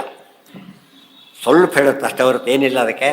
ಕೆಲವಕ್ಕೆ ಆ ಶಕ್ತಿನೇ ಇಲ್ಲ, ಕೆಲವಕ್ಕೆ ಸ್ವಲ್ಪ ಶಕ್ತಿ ಇದೆ. ಆದರೆ ದೇವ್ರು ಹೇಳೋ ಪದ ಯಾವುದೂ ಇಲ್ಲ, ಯಾವುದಕ್ಕೂ ಆ ಶಕ್ತಿ ಇಲ್ಲ. ಚೂರು ಹೇಳೋದು ಅಷ್ಟಕ್ಕೆ ನಮಗೆ ಬೇಕಷ್ಟು ಉಪಯೋಗ ಆಗುತ್ತೆ. ಏತತ್ಸರ್ವಂ ತರ್ಕಶಾಸ್ತ್ರ. ಇವೆಲ್ಲ ಎಲ್ಲಿ ಬಂದಿದೆ ಅಂತ ಬುದ್ಧಿ ಪ್ರಶ್ನೆ. ಈಗ ಇವೆಲ್ಲ ಎಲ್ಲಿ ಬಂದಿದೆ, ಅದು ಏನು ಬೇರೆ, ಒಂದಕ್ಕೊಂದು ಡೈರೆಕ್ಟ್ ಲಿಂಕ್ ಅದು. ಏತತ್ಸರ್ವಂ ತರ್ಕಶಾಸ್ತ್ರೇ ಬ್ರಹ್ಮತರ್ಕೇಹಿ ವಿಸ್ತರಾತ್ ಉಕ್ತಂ ವಿದ್ಯಾಪೃಥಕ್ವಾತ್ತು ಸಂಕ್ಷೇಪೇಣಾತ್ರ ಸೂಚಿತಂ. ಒಂದು ಶಬ್ದ ತರ್ಕಶಾಸ್ತ್ರ, ಶಬ್ದಶಾಸ್ತ್ರ ಅಂದರೆ ವ್ಯಾಕರಣ, ತರ್ಕಶಾಸ್ತ್ರ ಅಂದ್ರೇನು ನ್ಯಾಯಶಾಸ್ತ್ರ. ಅದಿದೆ ಬ್ರಹ್ಮತರ್ಕ ಅಂತ ಅದ್ರ ಹೆಸರು. ಇದನ್ನೆಲ್ಲ ವಿಸ್ತಾರವಾಗಿ ವೇದವ್ಯಾಸರು ಹೇಳಿದ್ದಾರೆ. ನಾವಿದನ್ನೆಲ್ಲ ಹೇಳೋದಿಲ್ಲ. ವಿದ್ಯಾಪೃಥಕ್ವಾತ್ತು ಅದು ಬೇರೊಂದು. ಮೆಡಿಕಲ್ ಇಂಜಿನಿಯರಿಂಗ್ ಒಂದೇ ವಿದ್ಯಾನ ಅಲ್ಲ, ಬೇರೆ ಅಂಗಶಾಸ್ತ್ರ, ಬೇರೆ ಅಂಗಶಾಸ್ತ್ರವಾದ್ದರಿಂದ ಹೆಚ್ಚು ಹೇಳೋದಿಲ್ಲ, ಸಂಕ್ಷೇಪ ಹೇಳಿದ್ದೇವೆ ಅಷ್ಟೇ. ಅನ್ವಿತ ಅಭಿಧಾನಿದಾಯಿತ್ವ, ಅನ್ವಿತವಾದದ್ದನ್ನೇ ಹೇಳೋ ಶಕ್ತಿ ಅಂತ ಅರ್ಥ. ಅಭಿಧಾಯಿತ್ವ ಅಂದ್ರೇನು, ಹೇಳುವ ಶಕ್ತಿ. ಅನ್ವಿತ ಅಂದ್ರೇನು, ಸಂಗತವಾದರೆ ಹೇಳೋ ಶಕ್ತಿ ಮಾತ್ರ ಅದಕ್ಕಿದೆ, ಬೇರೆ ಹೇಳೋ ಶಕ್ತಿ ಅದಕ್ಕಿಲ್ಲ. ಅರ್ಥ ಆಯ್ತು? ಈಗ ಗಂಗಾಯಾಮ್ ಘೋಷ ಇದೆ, ಅದಕ್ಕೆ ಗಂಗಾಯಾಮ್ ಹೇಳೋ ಶಕ್ತಿ ಇದೆ, ಘೋಷ ಒಪ್ಪಕ್ಕೆ ಸಾಧ್ಯ ಇದೆ. ಅದಕ್ಕೇನು ಮಾಡ್ದ ಅವನೀಗ? ಗಂಗಾ ತೀರೆ ಮಾಡ್ದ, ಯಮುನಾ ತೀರೆ ಮಾಡೋಂಗಿಲ್ಲ, ಆ ಶಕ್ತಿ ಇಲ್ಲ. ಗಂಗಾ ಪದಕ್ಕೆ ಯಾವ ಶಕ್ತಿ ಇಲ್ಲ, ಶಕ್ತಿ ಇಲ್ಲ. ಅಂದರೆ ಒಂದು ಸ್ವಲ್ಪ ಬಿಟ್ಟು ಸ್ವಲ್ಪ ತಗೊಂಡ. ಇದು ಭಾರಿ ಸ್ವಾರಸ್ಯ. ಅದಕ್ಕೆ ಆ ಪದಗಳ ಶಕ್ತಿ ಯಾವುದರಲ್ಲಿದೆ, capacity to convey the meaning, ಅದನ್ನು ಶಕ್ತಿ ಅಂತ ಕರೆಯೋದು. ಈ ಶಕ್ತಿ ಅಲ್ಲ, ಫಿಸಿಕಲ್ ಸ್ಟ್ರೆಂತ್ ಅವೆಲ್ಲ ಅಲ್ಲ. ಏತತ್ಸರ್ವ ಆಯ್ತಲ್ಲ. ಪ್ರಮಾಣ ನ್ಯಾಯ ಶಿಕ್ಷಾ ಸಚ್ಚಿಕ್ಷಾ ಕ್ರಿಯತೆ ತರ್ಕಶಾಸ್ತ್ರತಃ. ಮಾನನ್ಯಾಯಸ್ತು ಸಿದ್ಧೈ ತತ್ಸಿದ್ಧೈ ಮೀಮಾಂಸಾ ಮೇಯಶೋಧನ. 2 ಶಾಸ್ತ್ರಗಳು ಹೇಗೆ ಬೇರೆ ಅಂತ ಹೇಳಿದ್ರು, ಹೇಗೆ ಬೇರೆ ಅಂತ ತೋರಿಸ್ತಾರೆ. ಮೀಮಾಂಸಾ ಶಾಸ್ತ್ರ, ತರ್ಕಶಾಸ್ತ್ರ ಎರಡಿವೆ. ಇನ್ನೊಂದು ಶಬ್ದಶಾಸ್ತ್ರ ಇದೆ. ಶಬ್ದಶಾಸ್ತ್ರ ಅಂದರೆ ವ್ಯಾಕರಣ, ಆಮೇಲೆ ವಾಕ್ಯಶಾಸ್ತ್ರ ಅಂದರೆ ಮೀಮಾಂಸ, ಆಮೇಲೆ ಪ್ರಮೇಯಶಾಸ್ತ್ರ ಅಂತ ಹೇಳಿದರೆ ವೇದಾಂತ. ಮೂರಿದೆ ಅದನ್ನು ಹೇಳ್ತಾರೆ. ಈಗ ಪ್ರಮಾಣ ನ್ಯಾಯ ಶಿಕ್ಷಾ, ಪ್ರಮಾಣ ನ್ಯಾಯ ಶಿಕ್ಷಾ, ಪ್ರಮಾಣಗಳು ಅದರಲ್ಲಿ ನ್ಯಾಯ ಯುಕ್ತಿ ಮೊದಲಾದವುಗಳನ್ನು ಸರಿಯಾಗಿ ತಿಳಿಸ್ಕೊಡೋ ಶಾಸ್ತ್ರಕ್ಕೆ ಏನಂತ ಕರೀತಾರೆ? ಈ ತರ್ಕಶಾಸ್ತ್ರ. ಇವು ತಪ್ಪು ತಿಳ್ಕೊಂಬಿಟ್ಟು, ಈ ತರ್ಕಶಾಸ್ತ್ರ ಅಲ್ಲ, ಬ್ರಹ್ಮತರ್ಕಶಾಸ್ತ್ರ ಸರಿಯಾಗಿ ಹೇಳ್ಕೊಡುತ್ತದಲ್ಲ. ಪ್ರಮಾಣ ನ್ಯಾಯ ಸಚ್ಚಿಕ್ಷಾ ಕ್ರಿಯತೆ ತರ್ಕಶಾಸ್ತ್ರತಃ. ತರ್ಕಶಾಸ್ತ್ರ ಓದ್ತಾ ಹೋದರೆ ಈ ರೀತಿ ಯೋಚನೆ ಮಾಡೋಕ್ಕೆ ಬರೋದಿಲ್ಲ ಅವರಿಗೆ. ಪ್ರಮಾಣ ಪದ್ಧತಿ ಓದಿ ತರ್ಕಶಾಸ್ತ್ರ ಗೊತ್ತಿದ್ದರೆ ಯೋಚನೆ ಮಾಡೋ ರೀತಿಯೇ ಬೇರೆ ಆಗುತ್ತೆ. ಎರಡನೇದು, ಇವತ್ತು ಲಾಯರ್ ಇರ್ತಾರೆ, ನಮಗೂ ಕೆಲವು ವಿಷಯ ನಮ್ಮದೇ ಅದು ಸೈಟು, ನಮ್ಮದೇ ಗಲಾಟೆ, ಆ್ಯಕ್ಚುಲಿ ನಮಗೆ ಹೆಚ್ಚು ಗೊತ್ತಿರೋದು. ಆದರೆ ಪ್ರೆಸೆಂಟ್ ಮಾಡೋಕ್ಕೆ ಯಾರಿಗೆ ಬರೋದು ಜಾಸ್ತಿ? ಅವನಿಗೆ ಬರೋದು. ಯಾವಾಗ ಏನು ಮಾಡಬೇಕು ಅಂತ ಕೆಡಿಸೋಕ್ಕೂ ಬರುತ್ತೆ ಅವರಿಗೆ, ಸರಿ ಮಾಡಲಿಕ್ಕೂ ಬರುತ್ತೆ. ಅದಕ್ಕೆ ಅವ್ರು ಏನು ಮಾಡ್ತಾರೆ, ಅಡ್ವೊಕೇಟ್ ಅಂತ ಹೆಸರು ಕೊಡ್ತಾರೆ. ನಮಗೇನು ಗೊತ್ತಿಲ್ಲ, ಸ್ವಲ್ಪ ಗೊತ್ತಿದೆ, ನಾವು ಹೇಳಿದ ಪಾಯಿಂಟ್ಸನ್ನೇ ಡೆವಲಪ್ ಮಾಡೋಕ್ಕೆ ಬೇರೆ ದಾರಿ ಇಲ್ಲ ಅವರಿಗೆ. ಆದರೆ ಸಿಸ್ಟಮೆಟಿಕ್ ಡೆವಲಪ್ ಮಾಡೋದಾಗಲಿ, ಪ್ರೆಸೆಂಟೇಷನ್ ಆಗಲಿ, ಅದೊಂದು ಆರ್ಟ್, ಅದು ಪ್ರತ್ಯೇಕ ಶಾಸ್ತ್ರ. ಅದನ್ನು ಮಾಡೋದಕ್ಕೆ ಅದು ಬೇಕಷ್ಟೆ. ಆಮೇಲೆ ಮಾನನ್ಯಾಯಸ್ತುತ ಸಿದ್ಧೈ ಮೀಮಾಂಸಾ ಮೇಯ ಶೋಧನ. ತತ್ಸಿದ್ಧೈ ತರ್ಕಶಾಸ್ತ್ರ ಸಿದ್ಧೈ ಮಾನನ್ಯಾಯಸ್ತು ಪ್ರಮಾಣ ಯುಕ್ತಿಗಳಿಂದ ಮೀಮಾಂಸಾ ವಾಕ್ಯಗಳನ್ನು ಅರ್ಥ ಮಾಡ್ಕೊತೇವಲ್ಲ, ಅದಕ್ಕೇನಂತ ಕರೀತಾರೆ? ಮೇಯ ಶೋಧನಂ. ಮೇಯ ಅಂದರೆ ಪ್ರಮೇಯ. ಪ್ರಮೇಯದ ಸ್ವರೂಪ ಸರಿ ಗೊತ್ತಾಗಬೇಕಾದ್ರೆ ಯಾವ ಶಾಸ್ತ್ರ ಓದಿರಬೇಕು? ಮೀಮಾಂಸಾ ಓದಿರಬೇಕು. ತರ್ಕಶಾಸ್ತ್ರ ಒಂದು ಕೆಲಸ ಮಾಡುತ್ತೆ, ವ್ಯಾಕರಣ ಇನ್ನೊಂದು ಕೆಲಸ ಮಾಡುತ್ತೆ. ಇವರು ತುಂಬ ಜನ ಯಾವುದಕ್ಕೆ ಒಂದಕ್ಕೆ ಅಟ್ಕೊಂಡ್ಬಿಟ್ರು ಭಾಳ ಜನ. ಇವೆಲ್ಲ ಅಂಗಶಾಸ್ತ್ರಗಳು, ಮರಿಬಾರ್ದು. ಅವೆರಡು ಅಂಗಶಾಸ್ತ್ರಗಳು. ಇದು ಅಂಗಿಶಾಸ್ತ್ರ. ಇದು ಅಂದರೆ ಎಲ್ಲ ಬಡಿಸಿದ್ದಾರೆ, ಅನ್ನನೇ ಹಾಕಿಲ್ಲ. ಏನು ಮಾಡೋಕ್ಕಾಗಲ್ಲ, ಅಷ್ಟೇ ತಿನ್ನಕ್ಕಿರ್ತಾರೆ. ಬಟ್ ಪ್ರಾಣಾಹುತಿ ಕೊಡ್ಬೇಕಾದ್ರೆ ಏನು ಬೇಕು ಅದಕ್ಕೆ? ಇನ್ನೂ ಬಡಿಸಿಲ್ಲ ಅಂತಲೇ ಅರ್ಥ. ಅದು ಅನ್ನ ಇದ್ದಾಗ, ಯಾವುದೋ ಪ್ರಮೇಯ ಶಾಸ್ತ್ರ ಅನ್ನ ಇದ್ದಾಗ. ಅದು ಇಲ್ಲದೆ ಹೋದರೆ ಏನೇನು ಬಡಿಸಿದ್ರು ಕೂಡ ಅದಕ್ಕೇನು ಬರೋದಿಲ್ಲ. ಈಗ ಕಟ್ಪಟ್ಟು ಚೂರು ತಿನ್ಬೋದು ಹೊತ್ತು ಊಟ ಅಂತ ಹೆಸರು ಬರೋಲ್ಲ ಅದಕ್ಕೆ. ಅನ್ನ ಒಂದು ಎದ್ದ ತಕ್ಷಣ ಫಲಾರ ಆಗಿಬಿಡುತ್ತೆ. ಅನ್ನವನ್ನು ತೆಗೆದು ಹಾಕಿಬಿಟ್ರೆ ಎಷ್ಟೇ ಐಟಮ್ ಮಾಡಿದರೆ ಏನದು ಫಲಾರ ಅಷ್ಟೆ. ಅದು ಒಂದು ಎದ್ದುಬಿಟ್ರೆ ಊಟ, ಅದು ಒಂದೇ ಎದ್ದುಬಿಟ್ರೆ ಸಾಕು. ಅದು ಒಂದು ಇದೇ ಎರಡು ಸೇರಿಸ್ಬಿಟ್ರೆ ಊಟ ಆಗಿಬಿಡುತ್ತೆ. ಅನ್ನದ ಕೆಪಾಸಿಟಿ ಅದು. ಸೊ ಜ್ಞಾನದ ಶಕ್ತಿ ಅದು. ಈ ಬ್ರಹ್ಮತರ್ಕ ಯಾರು ಬರೋರು? ಮುಂದಿನ ಪ್ರಶ್ನೆ. ನೀವು ಬರೀತಿರೋದು ಬ್ರಹ್ಮಸೂತ್ರಗಳಿಗೆ ಅನುವ್ಯಾಖ್ಯಾನ. ಆದರೆ ನೀವು ಬ್ರಹ್ಮತರ್ಕ ಅಂತ ಪ್ರಸ್ತಾಪ ಮಾಡಿದಿರಿ, ಅದು ಸಹಾಯ ತೊಗೊಳ್ಬೇಕು ಅಂತ ಹೇಳಿದಿರಿ. ಅದನ್ನು ಬರೆದವ್ರು ಯಾರಿಗೆ? ಮತ್ತೆ ಬ್ರಹ್ಮಶಾಸ್ತ್ರ ಪರವಿದ್ಯೆ ಅಂದರೆ ಇದೇ ಹೈಯೆಸ್ಟ್. ಇದು ಅದು ಬರೆದಿದ್ದು ಉಪಯೋಗ ಆಗೋದಾದರೆ ಅವರೇ ಹೈಯೆಸ್ಟ್ ಆಗ್ತಾರೆ. ಇದಕ್ಕೆ ಹೆಲ್ಪ್ ಮಾಡೋರು ಹೇಳ್ತಾರೆ. ಅಲ್ಲ, ಇವರೇ ಬರೆದವರು. ವೇದವ್ಯಾಸ ದೇವರೇ ಏನು ಮಾಡಿದ್ರು? ಬ್ರಹ್ಮತರ್ಕವನ್ನು ಬರೆದಿದ್ದಾರೆ. ಅವ್ರದ್ದೇ ಇನ್ನೊಂದು ಪುಸ್ತಕ ನೋಡ್ಕೊಳ್ಳಿ ಅಂತ ಅರ್ಥ. ಪರಿಮಳ ಬರೀತಾರೆ, ಭಾವಬೋಧರು ಬರೀತಾರೆ ತತ್ವಪ್ರಕಾಶಕ್ಕೆ. ಕೆಲವು ವಿಷಯ ಅಲ್ಲಿ ನೋಡ್ಬೇಕು, ಕೆಲವು ವಿಷಯ ಇಲ್ಲಿ ನೋಡ್ಬೇಕಷ್ಟೆ. ಬರೆದವ್ರು ಒಬ್ಬರೇ. ಆ ರೀತಿಯಲ್ಲಿ ಬರೆದವ್ರು ಇವರೇ. ಬ್ರಹ್ಮತರ್ಕಂಚ ಭಗವಾನ್ ಸಯೇವ ಕೃತವಾನ್ ಸಯೇವ ಅಂತ ಹೇಳಿದ್ರಿಂದ ಅದೇ ವೇದವ್ಯಾಸ ದೇವರೇ. ಕಲ್ಪಾಂತರದ ವೇದವ್ಯಾಸ ದೇವರು ಕೂಡ ಅಲ್ಲ, ಇದೇ ವೇದವ್ಯಾಸ ದೇವರೇ ಬರೆದಿದ್ದಾರೆ. ರೂಪಗಳಿಗೆ ಭೇದ ಎಲ್ಲ ವಿಚಾರ ಬೇರೆ, ಬಟ್ ಈಗ ಇಲ್ಲೇ ಬರೆದಿದ್ದಾರೆ. ಬ್ರಹ್ಮತರ್ಕಂಚ ಭಗವಾನ್ ಏವ ಕೃತವಾನ್ ಪ್ರಭು. ಬ್ರಹ್ಮತರ್ಕವನ್ನೇ ಪ್ರಭುವಾದ ಸರ್ವಸಮರ್ಥರಾದ ಕೆಲವರು ಇರ್ತಾರೆ. ಆಶಾಸ್ತ್ರವನ್ನು ಓದ್ತಾ ಅವರಿಗೆ ಅಂತ ಕೇಳಿದರೆ ಪ್ರಭು ಅಂದ್ರೇನು? ಪ್ರಭು ಈಶಃ ಸಮರ್ಥಶ್ಚ. ಡಿಕ್ಷನರಿ ಅದಕ್ಕೆ. ಪ್ರಭು ಈಶಃ ಸಮರ್ಥಶ್ಚ, ಸಮರ್ಥನವರು. ಆದ್ದರಿಂದ ಬರೀತಾರೆ. ಉಳಿದವರಿಗೆ ಅಲ್ಲೆಲ್ಲ ಬರೀಲಿಕ್ಕಾಗೋದಿಲ್ಲ. ಇವತ್ತು ಫಿಸಿಕ್ಸ್ ಪ್ರೊಫೆಸರ್ ಮತ್ತೆ ಮ್ಯಾಥಮೆಟಿಕ್ಸ್ ಹೇಳ್ತಾರೆ, ಅದು ಮ್ಯಾಥಮೆಟಿಕ್ಸ್ ಬುಕ್ ಬರೀಲಿಕ್ಕಾಗಲ್ಲ ಆತನಿಗೆ. ಅರ್ಥ ಯಾಕೆ?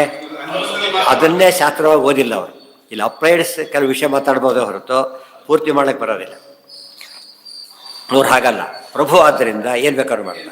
ತತ್ರ ಏನೋ ಕಾರಣ ಪ್ರಶ್ನೆ ಉತ್ತರವಾಹ ಪ್ರಭು ರೀತಿ. ಪ್ರಭು ಅಂತ ಹೇಳಿದ ಮತ್ತೇನು ಕೇಳಾಗಿಲ್ಲ. 50 ಕೋಟಿ ವಿಸ್ತಾರಾತ್ ನಾರಾಯಣ ತನವು ಕೃತಾತ್. ಹೋಗಲಿ, ಅದನ್ನು ಎಲ್ಲಿ ಬರೆದಾರೆ ಡೀಟೇಲ್ಸ್ ಬೇಕು ಅಂದರೆ ಹೇಳ್ತಾರೆ. ಇವತ್ತು ತುಂಬ ಜನ ವ್ಯಾಖ್ಯೆ ಇದೆ. ಬರೀ ವಾದ ಗಲಾಟೆಗೆ ಮೇಲೆ ಗೊತ್ತೇ ಆಗೋದು, ಓದಿರೋದಿಲ್ಲ. ಇದು ಗೊತ್ತಿಲ್ಲದೇ ಮಗಳ ಮಾಡೋದೇ ಜಾಸ್ತಿ. ಎಕ್ಸೆಪ್ಷನ್ಸ್ ಇರ್ತಾರೆ, ವಿಚಾರ ಬೇರೆ. ಕೆಲವು ಸ್ಟಡಿ ಮಾಡಿ ಕೊಟ್ಬಿಟ್ರೆ ಅದು ಅಧ್ಯಯನ ಅಂತ ಆಗೋದಿಲ್ಲ. ಉದ್ಧತ್ಯ 50 ಕೋಟಿ ವಿಸ್ತಾರಾತ್ ನಾರಾಯಣ ತನೋ ಕೃತ. ನಾರಾಯಣ ತನೋ ಅಂದರೆ ಯಾವ ತನೋ? ಪಂಚರಾತ್ರ ಬರದ ರೂಪ.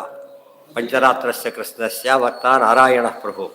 ಪಂಚರಾತ್ರ ಬರದ ರೂಪ ಅದೇ ಬದ್ರಿನಾರಾಯಣ ರೂಪ.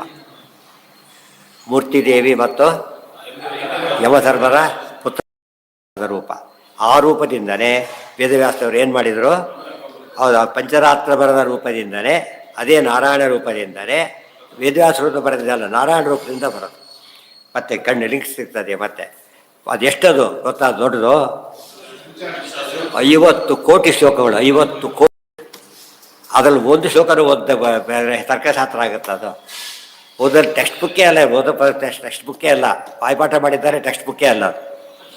ಅದಕ್ಕೆ ಹಾಗಾಗಬಾರ್ದು. 50 ಕೋಟಿ ವಿಸ್ತಾರಾತ್ ನಾರಾಯಣ ತನವು ಕೃತ. ಆಮೇಲೆ ಏನು ಮಾಡಿದ್ರು? ಅಷ್ಟು ಓದಕ್ಕಾಗೋದಿಲ್ಲ ಅಂತ ಗೊತ್ತಾಯ್ತು. ಅದಕ್ಕೆ ಅವರೇ ಚಿಕ್ಕದು ಮಾಡಿ ಅಬ್ರಿಡ್ಜ್ ಮಾಡಿದ್ರು. ಅದನ್ನೇ ಎಷ್ಟೊತ್ತು ಪುಸ್ತಕಗಳನ್ನು ಅದೇ ಕಂಟೆಂಟ್ ಇದ್ದರೂ ಕೂಡ ಕೆಲವು ಪರ್ಪಸ್ಗೆ ಏನು ಮಾಡಿಬಿಡ್ತಾರೆ, ಕನ್ಸೈಸ್ ಮಾಡ್ತಾ ಹೋಗ್ತಾ ಹಾಗೆ ಮಾಡಿದ್ದಾರೆ.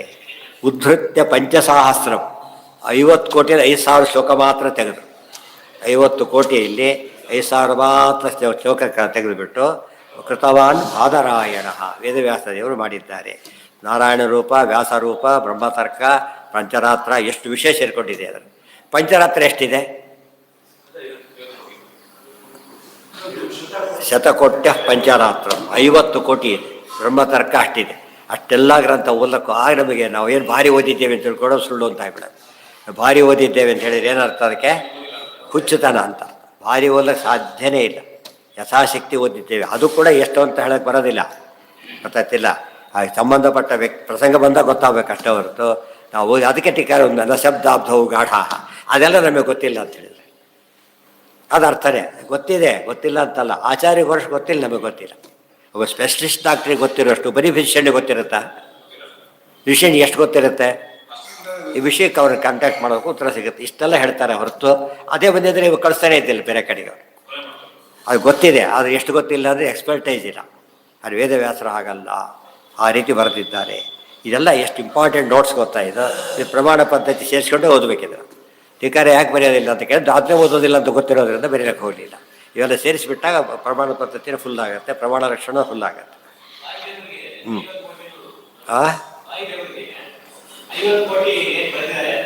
ಏನು ಬರೆದಾರೆ?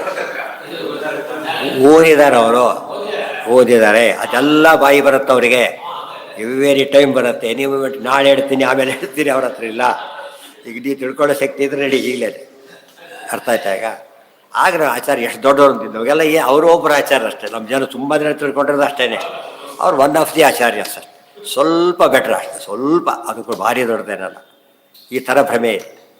ಅವರ ಹೈಟ್ ನೋಡಿದ್ರೆ ಹಿಮಾಲಯ ಪರ್ವತ ಒಂದು ಬೆಟ್ಟ ಅಂತ ತಿಳ್ಕೊಂಡ್ರೆ ಹಾಗೆ Mount Everest is also small hill ಅಂತ ತಿಳ್ಕೊಂಡ್ರೆ ಹಾಗಾಗಿ ಅದಲ್ಲ. ಅವ್ರ ರೀತಿಯೇ ಬೇರೆ ಟೋಟಲಿ. ಅವ್ರು ಯಾರಿಗೆ ಕಂಪೇರ್ ಮಾಡೋಕ್ಕೂ ಆಗೋದಿಲ್ಲ ಅವ್ರು. ಅರ್ಥ ಆಯ್ತಾ? ಅವ್ರ ಮೇಲಿರೋ ದೇವರು ಕೆಳಗೆ ಆ ನಿಯರ್ ಬೈ ಯಾರು ಇಲ್ಲೇ ಇಲ್ಲ. ಅದರಿಂದಾಗಿ ಅಷ್ಟು ಮೇಲಿದ್ದಾರೆ, ಅಷ್ಟು ಪವರ್ ಜಾಸ್ತಿ ಇದೆ. ಆ ಗ್ರಂಥಗಳನ್ನು ಓದೋ ಅಭ್ಯಾಸ ಬಂದರೆ ಮಾತ್ರ ಗೊತ್ತಾಗೋದು. ಉದ್ಧತ್ಯ ಪಂಚಸಹಸ್ರಂ ಕೃತವಾನ್ ಬಾದರಾಯಣ ಅದು ಪಂಚರಾತ್ರ, ಅದು ಅದು ಬ್ರಹ್ಮತರ್ಕ ಅನ್ನೋದು 50 ಕೋಟಿ ಯಾರು ಬರ್ಕೊಂಡ್ರೆ ಎಷ್ಟು ಪ್ರಿಂಟ್ ಮಾಡೋಕ್ಕೆ ಬರ್ತಾರೆ? 50 ಕೋಟಿನ ನಾವೇ ಹೊತ್ತು ಕೆಲವು ಸರಿ ರಿಪೀಟ್ ಆದರೆ ಮತ್ತೆ ಮಾಡೋದು ಕಷ್ಟ ಆಗಿಬಿಡುತ್ತೆ. ಯಾರೋ 10 ಜನ ಕೇಳಿದ್ರೆ ಸಾರು ಕಾಪಿ ಮಾಡ್ಸೋಕ್ಕಾಗತ್ತಾ? ಇಲ್ಲಿ 10 ಕಾಪಿ ಮಾಡ್ಸೋಕ್ಕೆ ಬರುತ್ತಾ? ಅರ್ಥ ಆಯ್ತಾ? ಈಗ ಏನು 100 ಪುಟ 200 ಪುಟಸ್ಕರ ಮಾಡೋಕ್ಕಾಗೋದಿಲ್ಲ. ಅದನ್ನು ಯಾರು ಬರ್ಕೋತಾರೆ? ಅದನ್ನು ಯಾರು ಓದ್ತಾರೆ? ಪುಸ್ತಕ ಇಲ್ಲ ಅಂತಲ್ಲ, ಅವರೇ ಬಾಯ್ಪಾಠದವರೇ ಇದ್ದಾರೆ, ಅದರಿಂದ ಯೋಚನೆ ಇಲ್ಲ. ಇದು ಆಚಾರ್ಯರೇ ಇದ್ದಾರೆ ಅದು ಹೇಳೋದಕ್ಕೋಸ್ಕರ. ಆದರೆ ಆ ಪುಸ್ತಕಗಳು ನಮಗೆ ಸಿಕ್ಕೇ ಇಲ್ಲ. ನಮ್ಗೆ ಒಂದೇ ಉತ್ತರ, ಅವೆಲ್ಲೇ ಇಲ್ಲ ಅಂದರೆ ಯಾವುದಿಲ್ಲ. ಅದನ್ನು ಓದಿಲ್ಲ ಅಂತ ಹೇಳೋದಿಲ್ಲ, ಅದೇ ಇಲ್ಲ ಅಂತ ಹೇಳೋದು. ಅದಕ್ಕೆ ಹೇಳ್ತಾರೆ ಅಶಕ್ತಾ ತತ್ಪದಂ ಗಂತು. ಯಾರಿಗೆ ಒಂದು ದಾರಿ ಹಿಡಿಯೋಕ್ಕೆ ಬರೋದಿಲ್ಲ ಅದ್ರ ಬೈತಾರೆ. ಗ್ರೇಪ್ಸ್ ಆರ್ ಸವರ್ ಅಂತ ಒಂದು ಮಾತಿದೆಯಲ್ಲ, ಭಾರಿ ಟ್ರೈ ಮಾಡಿದೆ ಸಿಗಲಿಲ್ಲ, ಹೊಡಿ ಬಿಡಿ ಹೋಗ್ಬಿಟ್ಟಾರೆ. ಯಾಕಂದರೆ ಸಿಗಲಿಲ್ಲ ಪಾಪ ಅವನಿಗೆ. ಸಿಕ್ಕಿದ್ರೆ ಎಲ್ಲ ಕಿಟ್ಕೊಂಡು ಹೋಗ್ತಿದ್ದ. ಆ ಥರ ಅದರ ಹೊರಡು ಬರೀತಾರೆ. ಇದು ನ್ಯಾಯರತ್ನಾವಳಿ ಪುಸ್ತಕದಲ್ಲಿ ಯಾತಕ್ಕೆ ವೇದರು ಬೈತಾರೆ ಅಂದರೆ ಗಾಬರಿ ಆಯಿತು, ಇದೇ ಉಪಯೋಗ ಇಲ್ಲ ಅಂತ ಹೇಳ್ಬಿಟ್ಟು. ಕೆಲವು ಕೋರ್ಸ್ ಓದಲ್ಲೇ ಕೆಲವರು ಇವ್ರು ನೋಡಿ ಗಾಬರಿ ಆಗುತ್ತೆ ಬೇಕಿಲ್ಲ ಅಂದ್ಬಿಡ್ತಾ. ಅಷ್ಟು ತಪ್ಪಲ್ಲ, ಆದರೆ ಅದೇ ಸುಳ್ಳು ಅಂದರೆ ತಪ್ಪು. ನಮ್ಗೆ ಆಗದಿದ್ದೆಲ್ಲ ಸುಳ್ಳಾಗುತ್ತಾ? ಅರ್ಥ ಆಯ್ತಾ? ಎಷ್ಟೋ ಕ್ಷೇತ್ರ ನೋಡೇ ಇಲ್ಲ, ಆ ಕ್ಷೇತ್ರಗಳಿಲ್ಲೂ ಆಗಿದ್ರೆ ಹೋಗಬೇಕಷ್ಟು ಹೊತ್ತಕ್ಕೆ ನಾವು ಹೋಗಿಲ್ಲ, ಸರಿಯಾದ ರೀತಿಯೂ ಹೋಗಿಲ್ಲ. ಅದಿರೋದು ನಿಜ. ಉದ್ಧತ್ಯ ಪಂಚಸಹಸ್ರಂ ಕೃತವಾನ್. ಇವೆಲ್ಲ ಎಷ್ಟು ವ್ಯಾಲ್ಯೂಬಲ್ ಇನ್ಫಾರ್ಮೇಷನ್. ಇವೆಲ್ಲ ನಾವು ಕೊಟ್ಟಾಗ ಹೊಸ ಇವತ್ತು ನಮ್ಮ ಜನಗಳಿಗೆಲ್ಲ ಇದಿರುತ್ತೆ, ಪ್ರೆಜುಡಿಸ್ ಎಲ್ಲ ಇರುತ್ತೆ. ಫಾರಿನರ್ಸ್ ಎಲ್ಲ ಓದಿದಾಗ ಏನಾಗುತ್ತೆ, ಎಷ್ಟು ದೊಡ್ಡ ಲಿಟ್ರೇಚರ್ ಇದೆಯಲ್ಲ, ಇದೆಲ್ಲ ಕೂಡ ನಿಮಗೆ ಗೊತ್ತೇ ಇಲ್ಲ ಅಂತ ಅರ್ಥ ಮಾಡ್ಕೊತಾರೆ. ಮಹಾಭಾರತ ಕಂಡೇ ಅವರು ಹುಚ್ಚೆದ್ದೋದ್ರು. ಅರ್ಥ ಆಯ್ತಾ? ಇಂಥ ಗ್ರಂಥ ನಮ್ಮಲ್ಲಿ ಇಲ್ಲ ಅಂತ ಡಿಕ್ಲೇರ್ ಮಾಡಿದ್ದಾರೆ ಪಾಪ. ಇದು ದೊಡ್ಡ ಗ್ರಂಥ ಇದು. ಅದು ವೆಲ್ತ್ ಅಂದರೆ ನಮ್ಮ ನಿಜವಾದ ವೆಲ್ತ್. ಅದು ಇಂಡಿಯಾದ ವೆಲ್ತ್ ಅಂದರೆ ಆಗಮಗಳೇ ದೊಡ್ಡ ವೆಲ್ತ್. ಮತ್ತು ರಾಯರು ಮೊದಲಾದ ಪ್ರತಿಯೊಬ್ಬರ ಗ್ರಂಥಗಳಿಗೂ ಎಷ್ಟು ಬೆಲೆ ಇದೆ. ಅರ್ಥ ಆಯ್ತಾ? ತದರ್ಥಂ ಸಂಕ್ಷೇಪಾದತ ಇತ್ಯಸು ಇತಿ ಅಭ್ಯಸೂಚೇತ್. ಅದನ್ನೆಲ್ಲ ಹೇಳೋದಕ್ಕೇನೆ ಆತ ಅಂತ ಹೇಳಿದ್ದಾರೆ. ಇನ್ನು ಇಷ್ಟೆಲ್ಲ ಮಾಡಿ ಬೈಲಕ್ಕೊಂದು ಗಾರಿ ಹುಡುಕ್ತಾನೆ ಅವನು. ಅಲ್ಲಿ ಇಲ್ಲದ ಏನೇನು ಹೇಳ್ತಿದ್ದೀರಿ ಅಂತ ಕೇಳ್ತಾನೆ. ಅಲ್ಲಿರೋದೇ ಹೇಳ್ತಿದ್ದೇವೆ ನಾವು. ಆತದಲ್ಲೆಲ್ಲ ಇನ್ಕ್ಲೂಡ್ ಆಗಿದೆ.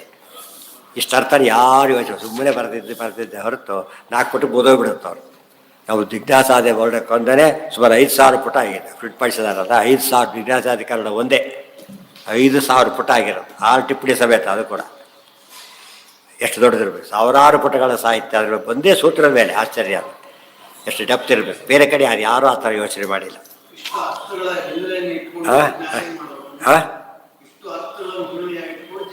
ನೀವು ಸಮುದ್ರ ಸ್ನಾನ ಮಾಡ್ತಿರೋ ಇಲ್ಲ? ಅಷ್ಟೇನು ಮಾಡೋಕ್ಕಾಗತ್ತಾ? ಮತ್ತು ಮಾಡ್ಲಿಕ್ಕೆ ಹೋಗ್ತಿರೋ ಇಲ್ವೋ? ಅಷ್ಟೇ. ಎಷ್ಟು ಸಾಧ್ಯನೋ ಅಷ್ಟು. ಸಮುದ್ರ ಸ್ನಾನ ಆಯಿತು. ಯಾರು ಕೇಳೋದಿಲ್ಲ. ಪ್ರತಿ ಹನಿನೂ ಮುಳುಗಿದೆ ಅಂತ ಯಾರು ಕೇಳೋದಿಲ್ಲ. ಯಾಕೆ ಅವನೇ ಮುಳುಗಿರೋದಿಲ್ಲ, ಅದರಿಂದ ಕೇಳೋದಿಲ್ಲ. ನಾವು ಹೇಳೋದಿಲ್ಲ. ಅಂಡರ್ಸ್ಟುಡ್. ಬಟ್ ನಾವು ಒಂದು ಪ್ರಸವ ಎಷ್ಟು ಸಾಧ್ಯ ಆಗ ಸಮುದ್ರದಲ್ಲಿ ಹೋಗ್ಬೇಕಾದ್ರೂ ಕೂಡ ಅಲ್ಲೇ ಕೂತಿರ್ತಾರೆ. ತೀರಾ ಬಂದ ತಲೆ ಬಿಟ್ಟು ಹೋಗ್ತಾರೆ. ಕೆಲವು ಸ್ವಲ್ಪ ಮುಂದೆ ಹೋಗ್ತಾರೆ. ಅಲ್ಲಿ ಹೊಡ್ಕೊಂಡ್ಬಿಡುತ್ತೆ. ಇಷ್ಟು ಸಾಕಂತ ಬಂದುಬಿಡ್ತಾರೆ. ಇನ್ನೂ ಕೆಲವರು ಮುಳುಗೋವರೆಗೂ ಹೋಗ್ತಾರೆ. ಇನ್ನೂ ಕೆಲವು ಸ್ವಲ್ಪ ಮುಂದೆ ಹೋಗ್ಬಿಟ್ಟು ಆ ಥರ ಬರಲ್ಲ. ಅದು ಸ್ವಲ್ಪ ಮುಂದೆ ಹೋಗಿಬಿಟ್ರೆ ನಾವು ಅಷ್ಟು ದೊಡ್ಡ ಅಲೆ ನಮ್ಗೆ ಹೊಡೆಯಲ್ಲ. ಅದು ಎಲ್ಲರೂ ಹೋಗ್ಲಿಕ್ಕೆ ಬರಲ್ಲ. ಅದನ್ನು ಸ್ವಲ್ಪ ಹೆಚ್ಚು ಕಡಿಮೆ ಹೇಳ್ಕೊಂಡು ಹೋಗ್ತಾ ಡೇಂಜರು. ಇದು ಬರ್ತಾ ಡೇಂಜರ್, ಅದು ಹೋಗ್ತಾ ಡೇಂಜರ್. ಹೋಗ್ಬೇಕಾದ್ರೆ ಹೇಳ್ಕೊಂಡು ಹೋಗ್ಬಿಡುತ್ತೆ ಆ ಕಡೆ. ಆ ಧೈರ್ಯವಾಗಿರ್ಬೇಕಾದ್ರೆ ಅದು ಸ್ವಲ್ಪ ಭಯಪಟ್ಟರು ಕತೆ ಮುಗಿದೋಗ್ಬಿಡುತ್ತೆ. ಅಲ್ಲಿಂದ ಮುಂದೆ ಯಾರು ಹೋಗೋದು, ಅಲ್ಲಿ ಕ್ಲೋಸು. ಎಷ್ಟೋ ಜನ ಎಕ್ಸ್ಪರ್ಟ್ಸೇ ನಿರ್ಮಾಣ ಸಾಯ್ತಾರಲ್ಲ ಪಾಪ. ಅವ್ರು ಇರ್ತಾರಲ್ಲ, ನಾವಿಕರು ಅವರೇ ಸಾಯ್ತಾರೆ. ಅದು ಏಟಿ ಮುಂದೆ ತಡ್ಕೊಳಕ್ಕಾಗಲ್ಲ ಯಾರಿಗೂ. ಯಥೋ ಅನುಭವತಃ ಸರ್ವಂ ಸಿದ್ಧಮೇತದ್ ಅತೋಪಿ ಚ ದೇವೈಶ್ಚ ದುರ್ಗಮಾರ್ಥೇಷು ವ್ಯಾಪೃತೋ ನಾತಿ ವಿಸ್ತೃತಿಂ. ಯಥೋ ಅನುಭವತಃ ಸರ್ವಂ ಸಿದ್ಧಮೇತತ್ ಅತೋಪಿ ಚ. ಒಂದು ಕಾರಣ ಅಥದಲ್ಲೇ ಇದೆ. ಇನ್ನೊಂದು ಇವೆಲ್ಲ ಅನುಭವದಿಂದನೇ ಗೊತ್ತಾಗೋ ವಿಚಾರಗಳು. ಒಂದು ಟಿಕೆಟ್ ತೊಗೋಬೇಕು ಅಂತ ಏನು ಓದ್ಬೇಕಾ ಶಾಸ್ತ್ರ? ಯಾರು ಒಂದು ಪದಾರ್ಥ ಬಸ್ ಹತ್ಬೇಕಾದ್ರೆ ಏನು ತೊಗೋಬೇಕು ಅವರು? ಸರ್ವಾನುಭವ ಸಿದ್ಧ ಇದೆ. ಟಿಕೆಟ್ ತೊಗೊಂಡು ಗೊತ್ತಿರಲಿಲ್ಲ ಅಂತ ಹೇಳಿದ್ರೆ ಹೇಳ್ತಾರೆ ಅವರು. ಅವ್ನು ಬೈಲಕ್ಕೂ ಬರೋದಿಲ್ಲ. ಅಷ್ಟು ಬಿಡುತ್ತೆ ಅವ್ರಿಗೆ. ಬೈಲಕ್ಕೂ ಆಗದಷ್ಟು ಕೋಪ ಬರೋದು. ಅಷ್ಟು ಗೊತ್ತಿಲ್ಲ ನಿನಗೆ ಅಂತ. ಇವೆಲ್ಲ ಎಂಥದ್ದು ಅನುಭವ, ಸರ್ವಾನುಭವ ಸಿದ್ಧ ವಿಚಾರ. ಅರ್ಥ ಆಯ್ತಾ? ಆದ್ದರಿಂದ ಆತ ಶಬ್ದದಲ್ಲೂ ಬಂದಿದೆ, ಅನುಭವ ಸಿದ್ಧ ವಿಚಾರವಾಗಿಯೂ ಬಂದಿದೆ. ಅದಕ್ಕೆ ನಾವು ಹೇಳಿದ್ದೇವೆ. ಇನ್ನೂ ಮುಗಿಸಿಲ್ಲ. ಇನ್ನು ದೊಡ್ಡ ವಿಷಯ ಹೇಳ್ತಾರೆ, ಅದು ನಾಳೆ. ದೇವೈಶ್ಚ ದುರ್ಗಮಾರ್ಥೇಷು ವ್ಯಾಪೃತೋ ನಾತಿ ವಿಸ್ತೃತಿಂ ಚಕಾರಯಿತ ಹ್ಯವಜ್ಞೇಯ ಯುಕ್ತಯ ಪ್ರತಿಪಕ್ಷಗಾ ಪ್ರತ್ಯಕ್ಷ ಪಕ್ಷಂ ಕಮೇವಾತ್ರ ಅಭಿವೀಕ್ಷತೆ. ದೇವೈಶ್ಚ ದುರ್ಗಮಾರ್ಥೇಷು ವ್ಯಾಪೃತಃ ನಾತಿ ವಿಸ್ತೃತಿಂ ಚಕಾರ ಏತಾಹ. ದೇವತೆಗಳಿಂದ ಪ್ರಾರ್ಥಿತರಾಗಿ ದುರ್ಗಮವಾದ ಅರ್ಥ ಅಂತ ಅವ್ರು ಕೇಳ್ಕೊಂಡಿದ್ದಕ್ಕೋಸ್ಕರ ಅವತಾರವನ್ನು ಮಾಡಿ ಅವರು ಬರೆದಿದ್ದಾರೆ. ಅವಜ್ಞೇಯ ಯುಕ್ತಯ ಪ್ರತಿಪಕ್ಷಗಾ. ಈ ಎಲ್ಲ ಹಿಂದಾಗ ಏತಾಹ ಅವಜ್ಞಾಯ ಅವಜ್ಞೇಯ ಯುಕ್ತಯ, ಇದೆಲ್ಲ ಹಿನ್ನೆಲೆಯಲ್ಲಿ ನಿಮಗೆ ಗೊತ್ತಾಗತ್ತೆ. ಬೇರೆಯವರು ಹೇಳಿದ ಉತ್ತರಗಳಲ್ಲಿ ಎಷ್ಟು ಅಸಮಂಜಸ ಅಂತ ಗೊತ್ತಾಗತ್ತೆ. ಈ ಬ್ಯಾಗ್ರೌಂಡ್ ಗೊತ್ತಿದ್ರೆ ಒಳ್ಳೆ ಪದಾರ್ಥ ನೋಡಿದವನಿಗೆ ಅಶ್ವತ್ಥಾಮಾಚಾರ್ಯಗೇನೆ ಹಾಲು ಅಂದರೆ ಕುಡಿಸ್ತಿದ್ರು ಪಾಪ. ಹಿಟ್ಟು ಕಳಿಸಿ ಕುಡಿಸ್ತಾ ಅದೇ ಭಾಳ ಎಂಜಾಯ್ ಮಾಡ್ತಿದ್ರು ಪಾಪ. ನಾನು ಅವ್ರು ಜೋರಾಗಿ ಹೇಳ್ಕೊತಿದ್ರು. ಯಾವ ನಿಜವಾದ ಹಾಲು ಕೊಟ್ಬಿಟ್ಟು ದುರ್ಯೋಧನ ಬರೋ ದಿವಸ ಜೋರಾಗಿ ಎಷ್ಟು ಬಿಟ್ಟು ಅದನ್ನು ಕೂಗಾಡ್ಬಿಟ್ರು. ನಿಜವಾದ ಇವತ್ತು ಅದೇ ಆಗಿದೆ. ಇದರಲ್ಲೇ ಹೇಳ್ತಾರೆ, ಮೋಹಪೀತಲ ಒಡೋದಕ್ಕೋಗುವು. ಮೊದಲೆಲ್ಲ ಉಪ್ಪು ನೀರು ಕುಡಿದವರಿಗೆ ಅಮೃತ ಕುಡಿದಷ್ಟು ಆನಂದ ಆಯಿತು ಅಂತೆ. ಆದರೆ ಓದಿದರೆ ಅಮೃತ ಕುಡಿದಾಗ, ಅಮೃತ ನೋಡಿದರೆ ಅಲ್ಲ ಎಫೆಕ್ಟ್. ಓದಬೇಕ. ಹಾಂ ಹಾಂ ಹೌದು, ಎಲ್ಲ ಒಂದೇ. ಶಾಸ್ತ್ರದ ಹೆಸರದ್ದು ಬ್ರಹ್ಮಮೀಮಾಂಸಾ ಶಾಸ್ತ್ರ. ಮೆಡಿಕಲ್ ಟೆಕ್ಸ್ಟು, ಮೆಡಿಕಲ್ ಸೈನ್ಸ್, ಅಷ್ಟೇ ಡಿಫರೆನ್ಸ್. ಹಾಂ ಸರ್, ಅದು ಆ ತರ್ಕದಿಂದ ಓದಿ ಅಂತ ಅರ್ಥ. ಆ ಹೆಲ್ಪಿಂದ ಓದಬೇಕು. ನೀವು ಓದಿಲ್ಲ, ಅದಕ್ಕೆ ಬರೀತಿದ್ದೀವಲ್ಲ ನಾವೀಗ. ಇವತ್ತು ಅಡುಗೆ ಮಾಡೋದು, ಊಟಕ್ಕೆ ಮಾಡೋರು ಅಡುಗೆ ಮಾಡೋಕ್ಕೆ ಬರುತ್ತಾ? ಊಟ ಮಾಡೋಕ್ಕೆ ಬರುತ್ತಾ ಇಲ್ವೋ? ಅಷ್ಟು ಮಾಡಿದ್ರೆ ಸಾಕು. ನೀವು ಸ್ಟೋರ್ ರೂಮ್ಗೆ ಹೋಗ್ಬಿಟ್ರೆ ನೂರಾರು ಜನ ಇರೋಕ್ಕೆ ಗಾಬರಿ ಆಗ್ಬಿಡ್ತೀವಿ. ಏನು ಎರ್ಕಿ ಮೂಟೆಗಳು ಸಾಲು ಇಟ್ಬಿಟ್ಟಿರ್ತಾರೆ. ನಾವು ಒಬ್ಬರೇ ತಿಂತೀವಿ ಯೋಚನೆ ಮಾಡ್ತೀವಿ ನಾವು ಅದನ್ನು. ಬಟ್ ಮಾಡೋಕ್ಕೆ ಬರುತ್ತಾ ಅದರಲ್ಲಿ? ಅವ್ರಿಗೆ ಫಸ್ಟ್ ಕ್ಲಾಸ್ ಬರೋದು ಮಾಡೋದು ಮಾಡಿ ನೋಡಿ. ಅವ ತಿನ್ನೋ ಸ್ಥಿತಿ ಬರೋದಿಲ್ಲ, ತಿನ್ನೋಕ್ಕೆ ಸ್ಥಿತಿ ಬರೋದಿಲ್ಲ. ಎಷ್ಟೇ ಹಸಿವಾಗಿದ್ದು ಅಕ್ಕಿ ತಿನ್ನೋಕ್ಕೆ ಸಾಧ್ಯ ಇಲ್ಲ. ಗೊತ್ತಾಯ್ತಾ? ಆದ್ದರಿಂದ ಸರಿ ಅಂತ. ಮುಂದಿನ ವಿಷಯ ನೋಡಿ, ಆ ಶ್ಲೋಕ ಹೇಗಿದೆ ಮುಂದೆ. ಪ್ರತ್ಯಕ್ಷೇಕ್ಷಾ ಕ್ಷಮ ಪಕ್ಷಂ ಕಮೇವಾತ್ರಾಭಿವೀಕ್ಷತೆ ತಸ್ಮಾತ್ ಕ್ಷಮ ಪಕ್ಷತ್ವಾತ್ ಮೋಕ್ಷಶಾಸ್ತ್ರೇ ಅಭ್ಯುಪೇಕ್ಷಿತ. ಬರೀ ಕ್ಷಕಾರಗಳನ್ನೇ ಹಾಕಿದ್ದಾರೆ ಹೆಚ್ಚಾಗಿ. ಕ್ಷಕಾರಗಳೇ ಆ್ಯಕ್ಚುಲಿ ಎಲ್ಲ ಈ ರೀತಿ ಬರಿಬೋದಾಗಿತ್ತು. ಅವರು ಬರೀಲಿಲ್ಲ. ಯಾಕೆ? ಅರ್ಥ ಮಾಡಿಸ್ಕೊಳ್ಳೋ ಉದ್ದೇಶ ಅವರಿಗಿದೆ. ಒಬ್ಬ 1ನೇ ಕ್ಲಾಸಿಗೆ ಪಾಠ ಮಾಡೋವನಿಗೆ ಒಂದು ಎಚ್ಚರ ಇದೆ, ಇವರಿಗೆ ಅರ್ಥ ಆಗಬೇಕು ಅಂತ. ಆಚಾರ್ಯ ತಮ್ಮ ಲೆವೆಲಲ್ಲಿ ಬೆರಿತಾ ಇಲ್ಲ ಅವರು, ಗೊತ್ತಾಯ್ತಾ? ಆ ಲೆವೆಲ್ ಅರ್ಥ ಇಟ್ಟಿದ್ದಾರೆ, ಬಿಟ್ಟಿಲ್ಲ. ಆ ಅರ್ಥ ಆ ಲೆವೆಲ್ದೇ. ಆದರೆ ನಮ್ಮ ತಿಳಿಯೋ ಹೇಗೆ ಮಾಡಿದ್ದಾರೆ ಅಂದರೆ ನಮ್ಮ ಲೆವೆಲಿಗೆ ತಿಳಿಯೋಷ್ಟು ಬರೆದಿದ್ದಾರೆ. ಇದು ಭಾರಿ ಗ್ರೇಟ್. ಅದು ಎರಡು ಬ್ಯಾಲೆನ್ಸ್ ಮಾಡೋದು ಭಾರಿ ಕಷ್ಟ. ಯಾಕಂದರೆ ಚಿಕ್ಕವ್ರಿಗೆ ಹೇಳೋಕ್ಕೆ ಬರೋದೇ ಇಲ್ಲ, ಯಾಕಂದರೆ ದೊಡ್ಡವ್ರು ಹೇಳೋಕ್ಕೂ ಬರೋದು ಉಲ್ಟಾ ಪಲ್ಟ. ಯಾಕಂದ್ರೆ ಭಾರಿ ಕಷ್ಟ ಹೇಳೋಕ್ಕೆ, ಇವ್ರಿಗೆ ಭಾರಿ ಸುಲಭ ಹೇಳೋದು ಕಷ್ಟ. ಎರಡನ್ನು ಬ್ಯಾಲೆನ್ಸ್ ಮಾಡಿ ಅಂದರೆ ಆ ಮಧ್ವೀಜ ಸರಿಯಾಗಿ ಓದ್ಬಿಟ್ರೆ ಆಚಾರ್ಯರು ಎಷ್ಟು ಎಲ್ಲದರಲ್ಲೂ ಗ್ರೇಟ್ ಆಗಿತ್ತು. ಹೇಳೋದು ಹೇಗೆ, ಉಪನ್ಯಾಸ ಮಾಡೋದು ಹೇಗೆ, ಗೊತ್ತಾಯ್ತಾ? ವಾದ ಮಾಡೋ ಪ್ರಕ್ರಿಯೆ ಹೇಗಿತ್ತು, ಪೂರ್ವಪಕ್ಷ ಪಾಠ ಹೇಗೆ ಮಾಡ್ತಿದ್ರು, ಪೂರ್ವಪಕ್ಷ ಪಾಠ ಅದನ್ನು ಹೇಗೆ ಮಾಡ್ತಿದ್ರು, ತುರುಷ್ಕರಾಜನ ಜೊತೆಗೆ ಹೇಗೆ ಮಾತಾಡಿದರು, ಅಸಂಭಾಷ್ಯರವರೆಲ್ಲ ಅವ್ರ ಜೊತೆ ಮಾತಾಡಬೇಕು, ಹೇಗೆ ಮಾತಾಡಿದರು, ಗೊತ್ತಾಯ್ತಾ? ಅದೇ ರೀತಿ ವಾದಿಸಬುದ್ಧಿ ಹೇಗೆ ಮಾತಾಡಿದರು, ಮತ್ತು ಪದ್ಮನಾಭತಿ ಅವ್ರ ಜೊತೆಗೆಲ್ಲ ಹೇಗೆ ಮಾತಾಡಿದರು, ಹೇಗೆ ಉಪನ್ಯಾಸ ಮಾಡ್ತಿದ್ರು, ಹೇಗೆ ಭಾಷ್ಯ ಬರೆದ್ರು, ಪ್ರತಿಯೊಂದು ಒಂದು ಸ್ಟಡಿ. ಅದು ಒಂದೊಂದೇ ಶ್ಲೋಕ ಆರಿಸಿ ಕೊಟ್ಬಿಟ್ರೆ ಅದು ಆದಷ್ಟು ಪರ್ಫೆಕ್ಷನ್ ಎಲ್ಲೂ ಸಿಗ್ಲಿಕ್ಕೆ ಸಾಧ್ಯ ಇಲ್ಲ. ಇವಾಗ number 1 in all field. Study ಪೂರ್ತಿ ಹೋಗಿಬಿಟ್ಟಿದೆ, ಸ್ಟಡಿ ಟೋಟಲಿ ಮಿಸ್ಸಿಂಗ್. ಔಷಧಿ ಕೊಡ್ತಾರೆ, ಬಾಯಿ ಹಾಕೊಂಡ್ಬಿಡ್ತಾರೆ. ಇದಲ್ಲ, ಫಸ್ಟ್ ನೋಡ್ತಾನೆ ಏನು ಔಷಧಿ ಫಸ್ಟ್ ನೋಡ್ತಾನೆ, ಗೊತ್ತಾಯ್ತಾ?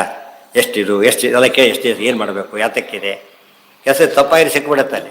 ಡಾಕ್ಟ್ರ ಹೇಳಿದ್ದೇವೆ ನಿಮ್ಮ ನನ್ನ ಪ್ರಾಬ್ಲಮ್ ಇದಲ್ಲ ಅಂತ ಹೇಳ್ತಾನೆ. ಎಜುಕೇಟೆಡ್ ಆದರೆ ಕೆಲವರು ಯೋಚನೆ ಮಾಡಿಬಿಡ್ತಾರೆ. ಆ ಥರ ಅದು ಅಧ್ಯಯನ ಮಾಡಿ ತಗೊಳ್ಳೋದು ಬೇರೆ. ಕೊಟ್ಟರು ಅಂತ ತೊಗೊಳ್ಬೇಕಾದ್ರೆ ನಂಬಿಕೆ ಭಾರಿ ಇರಬೇಕು ಅವ್ರ ಮೇಲೆ. ಯಾರ ಮೇಲೆ? ಅದು ಆ ರೀತಿ ಸಿಗೋದು ಕಷ್ಟ. ಆದ್ದರಿಂದ ನಾವು ಯೋಚನೆ ಮಾಡಿದ್ರೆ ಅಭ್ಯಾಸ ಮಾಡಬೇಕು. ಅಲ್ಲಿಗೆ ನಾಳೆ ದಿವಸ ಅದು ಮುಂದಿನ ಭಾಗ.